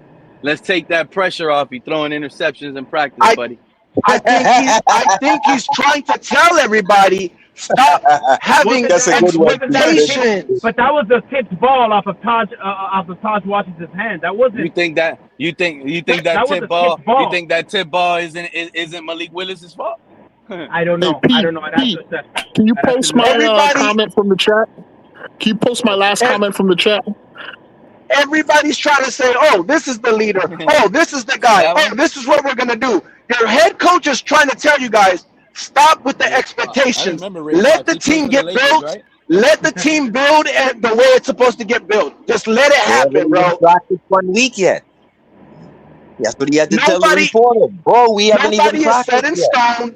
They don't know who the core players are. They are building the team and trying to figure this out. Let it happen, bro. Let it happen naturally. I love this. You know why I love this? You know why I love this? Because being a Dolphin fan, Sharif, you know why I love this? Being a Dolphin fan, I know how y'all would react if Mike McDaniel would have came out and said, nah, let me slow down to his leadership. He just needs to get in the books. Y'all would have been killing. Who would have said, man, I'm playing golf. That's a different scenario, Pete. Who would have said, man, I'm playing golf. Both of them are high-paid quarterbacks. Both of them are high-paid quarterbacks. One, that's a different scenario. And two, it really shouldn't have mattered in the first place. Wow. Two would have said, man, I'm playing golf. Stop. But thanks for the offer, Mike. It was already happening. It was already questioned. We was already dogging Tua for not being a leader. Then, like y'all said, they forced the leadership, and guess what? Show me the money. Oh man, I'm pissed. So what are you trying to say? Are you happy? Are you happy that you're happy that he said what he said, or you're not happy? I'm surprised that he said what he said so early. Why? In OTA, because it's so early in OTAs, bro. Why does that matter? What do you mean, bro? That matters because Quinn Ewers, literally the other day, we just got word that he's going to get the keys to the city. They were going to build around him and bring some guys to compete versus him. And you're talking about a whole other coaching staff. And the knock on the door are media-driven, right? They all believe because of the money, he's gonna be the that's starter. the famous no. I don't think Quinn Ewers. I think Quinn Ewers is a starter. And your boy Nick, he owes me when they $100. talked about Quinn Ewers getting the keys to the city. I'm gonna find Nick in those little Panther podcasters. He can't run. When they talked about Quinn Ewers getting the keys to the city, did you have Malik Willis on the roster? No. We were told we were gonna build the team around Quinn Ewers, but we're gonna bring in competition. That's why Peter's hurt. They lied to people, guys. They didn't have any other answer. And that's what they brought. Notice how they didn't have any other answer. But real talk, notice how the media was always saying because of money he's gonna start. They swindled now, Pete, guys. we get an interception in OTA, and we're hearing the coach say, "Yo, slow down your leadership, bro. Just learn the scheme." If he didn't say that. No, Pete, you're mad because the Dolphins lied to you and said Quinn would start. Pete, I know your weakness now. He knows you know that the Dolphins lied to you. Bobby Slowick is coming out. Oh, Quinn Ewers got a leg up. Coach Bush Hammond is coming out talking about, oh, yeah, Quinn Ewers is starting material. That pressure's turning up. These fans that rooted for Malik Willis because they thought he was going to be QB1, they're starting to sweat a little bit. And I feel Pete, you don't have a quarterback, Pete. You got to stop. You got to stop. I'm telling you right now, real talk. People love whoever's on the team. You're not gonna believe me. You're not gonna believe me. People love whoever's on the team. Even if the Gecko is playing running back, people will love the Gecko, Pete. People love whoever's on the team. What are you talking about? They love whoever. Pete just got to say, you know what? The team doesn't know what it is yet. We don't know what we got. We don't know what we're building yet. We just got to fight. That's all you got to do, Pete. And everything will make sense. Because you're trying to make sense for a whole bunch of different things based off of you thinking that your team is ready, and it's not. They're trying to Bro, this build. is They're what I'm trying to trying to figure tell things you. out. This is what I'm trying to tell you. If Quinn Ewers That's wins why this, everything is if confusing Quinn to you. no, it's not. If Quinn It Ewers wins is. if Quinn Ewers wins QB1, I'm telling you right now, I think this fan base should be screaming playoffs, AFC East division title. Like If we got Quinn, a real if Quinn and legitimate quarterback. Pete, if Quinn Is he Ewers better than wins Skyler? quarterback one, it Oh means yeah, that Is he was Ewers the better better. than Skyler? That yes, means he sir. was the better quarterback on your roster. That's all it means. Doesn't mean you have Is a Quinn quarterback Ewers, now. It just means he is was the Quinn better Ewers better quarterback in than your Skyler? roster. It just means your head coach said, you know what, a better chance is with Quinn Ewers right now. That's all it means. If Malik is the quarterback, then guess what? It means that was the best quarterback we could go with right now. That's all it Would, means. It doesn't Pete, mean nothing more than that. would Skyler take Ewers' job right now? I don't believe Skyler so. comes in and take Ewers' job and makes him number 3. Are you I don't scared of believe so. Skyler? Are you scared of Skyler, No. Pete? I've never You're been scared afraid of of Skyler. competition. I've never been scared of But competition. you're But afraid of it's you Skyler guys that because I know are Skyler not comes going to in, then bring you love Skyler, right? stuff because you're dug in on Malik. But yet, coach is coming out Pete is the putting former Skyler shame non. on the like taking away the leadership role from Malik. Pete, What are is you an that, bro? admitted Skyler non? Who the hell does You're a this former coach think Skyler. he is? Nah, Pete is slow the down the Skyler non. leadership. Slow down the lead. You crazy, bro? You know what's What I what's like though, funny? right? You know Pete is what's the funny? Skyler non from Your 2 head years coach, ago. hold on. Your head coach comes out before any of this and says there's going to be competition everywhere. Pete is racking his brain saying, oh, it's Malik. Oh, it's going to be Whatever. Ewers. Oh, This it's is the Malik. president Oh, of but Skyler everyone's non saying coming it that Ewers is the better quarterback. What is going on? Who is the starter? Maybe there is the quarterback competition. Maybe they don't know. You're racking Pete is your the brain president saying, of oh, Skyler it's non. supposed to be Malik, but they're telling him, don't worry about the leadership role. It's That's not why going to be this is, Malik. and that's why Like, this is big RTP. because for so long RTP. I've been Pete is feeling the like it's president of not Skyler open non, man. quarterback competition. Real talk, you got to understand. I remember I've been now. feeling like it's just been given to Malik. This whole go look at all the streams. I've been arguing about that. I've been saying why not tie these guys like McDaniel and Tua? They just got their buddy. But in fact, they're doing the opposite. So I'm kind of saluting right now the coaching staff while you guys are taking it as Malik Willis is all Pete's dissing Malik Willis. What I'm seeing is an actual competition. And yes, it might sound bad because coach is saying he's taking away, the leadership qualities, but you got to hear why. He's telling him, get in the scheme, get in the game plan, get in the game, bro. Because someone might be getting in the game. And it's not a bad thing. But at the end of the day, I understand to all the Malik screamers and the Quinn Ewers haters, right? It's easy to not see it that way. And I'm sorry. But why would salute someone to hate on EM, man. Quinn I'm so Ewers? happy EM But came. but Wow. Pete, Shout out to but EM. Pete, you can Why simply would just someone say, why I would someone believe there hate is on a Quinn Ewers? quarterback competition. You don't have to make up things of the coach is But it's saying starting to that feel. Malik. But Pete, you don't have to make up things that the coach is saying. The coach did not say that What Malik did has I to take make a up? step back in leadership. You're saying RTP. that the coach That's said that Malik has to take a step back in leadership. He did not say that. You got to stop. He did. You got to. He He pretty much didn't. did. He said He he's did. taking on He the was leadership saying role. it. He was saying he's got bigger. He was saying he's got bigger fish to fry right now. That's all he was saying. He wasn't saying nothing about Malik has to do this, or I need Malik to do this, or I want Malik to do this. All he was saying was, as a coach, his responsibility to that player is to make sure he focuses on this. That's all he was And saying. not try to be Skyler. That's it. Skyler non. Hey, we ain't having a game tomorrow. We ain't having a game tomorrow. You're right, bro. But Who's right? that's is that true, Finn, or real talk? Real talk. RTP. Hey, real talk. Let me ask you a question. Why would they go with the quarterback that gives them the best opportunity to win if they don't care about winning right now? Exactly. Because of It's a all lot of about winning. reasons. These guys can't afford to What? lose.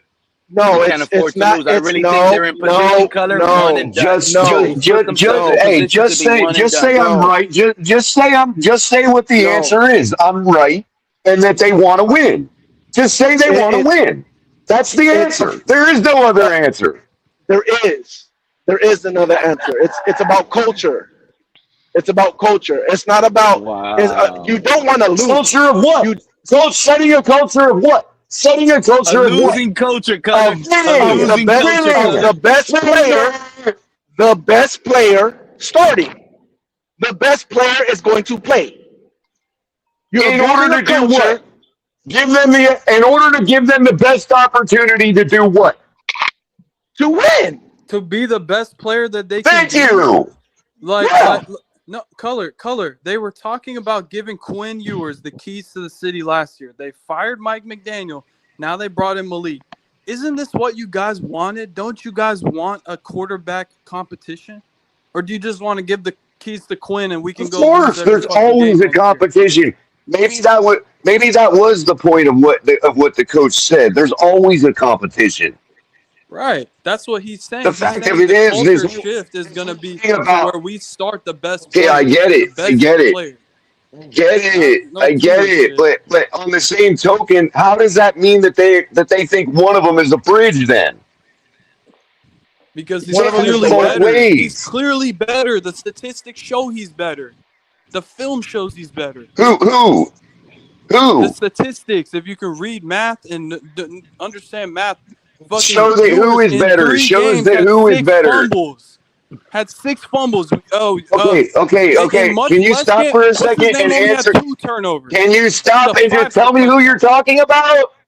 Can you stop for a second and tell me who you're talking about? Willis is much. Okay, but which one is better than who? Touchdown. Which one do you think is better?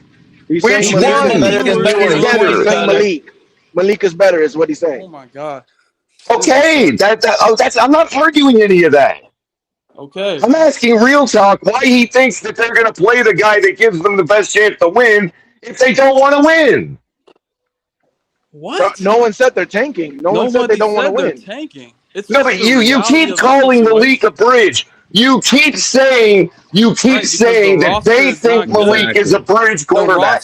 Wait, hold on. Exactly. He's trying. Can I speak to real talk? Can I finish speaking to real talk, please?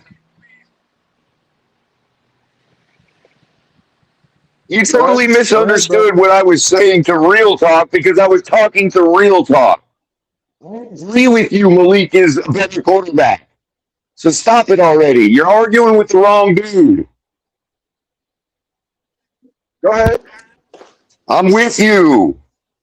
Okay, what I'm asking real talk is, why do they think he's a bridge if they're trying to play the guy who gives them the best opportunity to win? Why would they even brought a bridge in here?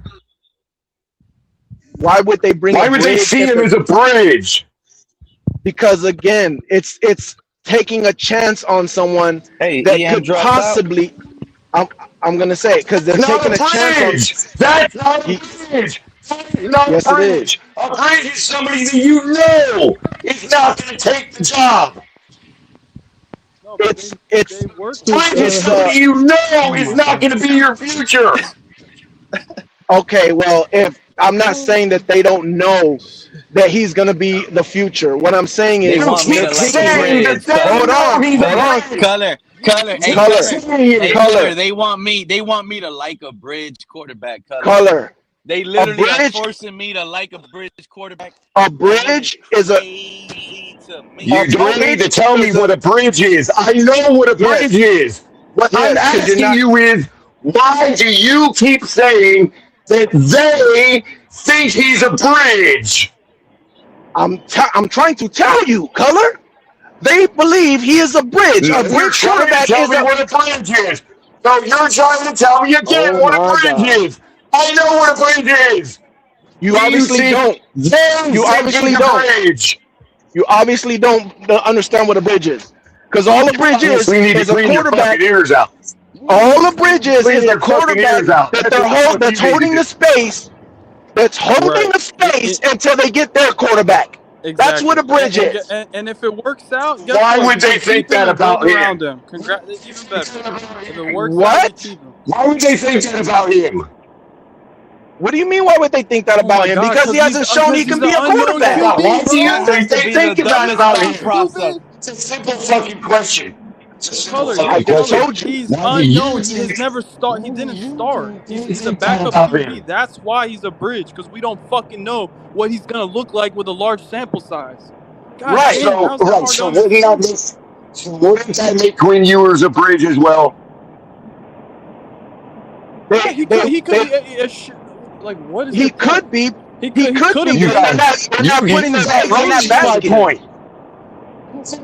Calling Quinn a bridge. Wait a minute. If He could be. Quinn hasn't showed you the same flashes that Malik as a Willis bridge has showed. quarterback, why would they spend 22.5 or whatever money they spent on Malik Willis when they already had Quinn under contract? Because Malik Willis is much better in the small listen. sample size he's shown But you. if They the- both but- have a small but- sample no, size. no, but your logic. Why hold on, would they hold see on, him your as a logic bridge? doesn't make sense to me. Hold on, Color. That logic doesn't make sense to me because if the definition of a bridge quarterback is you're going to draft another quarterback, wouldn't it make sense to have Quinn Ewers in there so that you can get the highest draft possible? Yes, but bro, Oh, wouldn't it? Yeah, and you know what that tells me? And you know what that logic tells me? And you know what that logic tells me? You know what that logic tells me? You know what that logic tells me? That logic tells me that they believe in Malik more than you do. That's what that logic tells That's me. what I'm saying. That's what I'm Right. saying. That's what I'm saying. Right. So what's the confusion? I don't understand what you're confused again, about. how is he And you want me to a tell you bridge something? again? Young 3K. Young 3K. So now we're getting to my question. And you're finally understanding it. Why do they think he's a bridge if we just determined that they don't think he's a bridge? They do think he's a bridge. What are you talking about? He is a bridge that they're willing to. He is a bridge that they're willing to take a chance on. Keep spinning round and round and round we go. You got him spinning, Color. You got him spinning. Color, listen, it's very simple, right? When you take a bridge quarterback, you take a bridge quarterback. Color, just listen, bro. Please, just listen. When you take a quarterback, okay, just listen, Color. Okay, when you take a bridge quarterback, you believe that you're going to go get another quarterback. But you can take a quarterback and take a chance on him, and they can do both of the jobs. You can take a chance to see if maybe you have something there. If not, you can still use him as a bridge quarterback. That's the point. That's it's like getting two birds with one stone. Because if Malik Willis turns out to be a top 5, top 10 quarterback, then we build around him. What's the problem? Exactly. What the fuck is the problem? Exactly. It's not hard. Why is he so wrong about Quinn then? Bro, listen to me, bro. Listen. Quinn Ewers had 3 games last year, 3 touchdowns, 6 fumbles. Malik had 5 touchdowns, 2 turnovers. 6. Yeah. This is just how I'm not saying he's You're better. comparing apples and oranges. Hello, hold on, Color. What did Malik give me? No. Give me. Wearing a Green Bay uniform? That's not a lie, dumbass. Hold on. G2 fans, you stupid bitch. Hey, it is a lie. You want me It's to not a tell you lie, why it's a bitch. lie? I can read. 5 touchdowns total to two turnovers. Whose stats are better then? Whose stats are better? Malik Willis' stats from last year is much Green better Bay. than Quinn Ewers. That's a lie. You're saying It's Green not Bay. a lie. It's not a lie. It's a Green fact, Bay, bro. No. Give me Malik Willis stats his rookie year and compare that to Quinn Ewers. There we go. Give me that. You sound Give me stupid, that. bro. How about you give me Malik Willis' stats? You sound stupid. That doesn't matter. Compare that to Mike McDaniels who wanted to give him the keys That doesn't matter. Is on a higher trajectory with a higher season. Malik Willis' stats. That doesn't matter, Pete. Give me Malik That Willis' doesn't stats. Under Mike McDaniel. How about you do that? That doesn't matter. Because what To they're you it doing doesn't, is because that would make you wrong. That would make you wrong and fallacious. Because they're talking about what those guys are right now. They're not saying, what Malik. We talking about now, bro. Yes. They are talking about 35 passes. You know how crazy They are talking about what those quarterbacks are right now and what they can do for the team right now. Exactly. That's what they're talking about. Yeah, let's conveniently ignore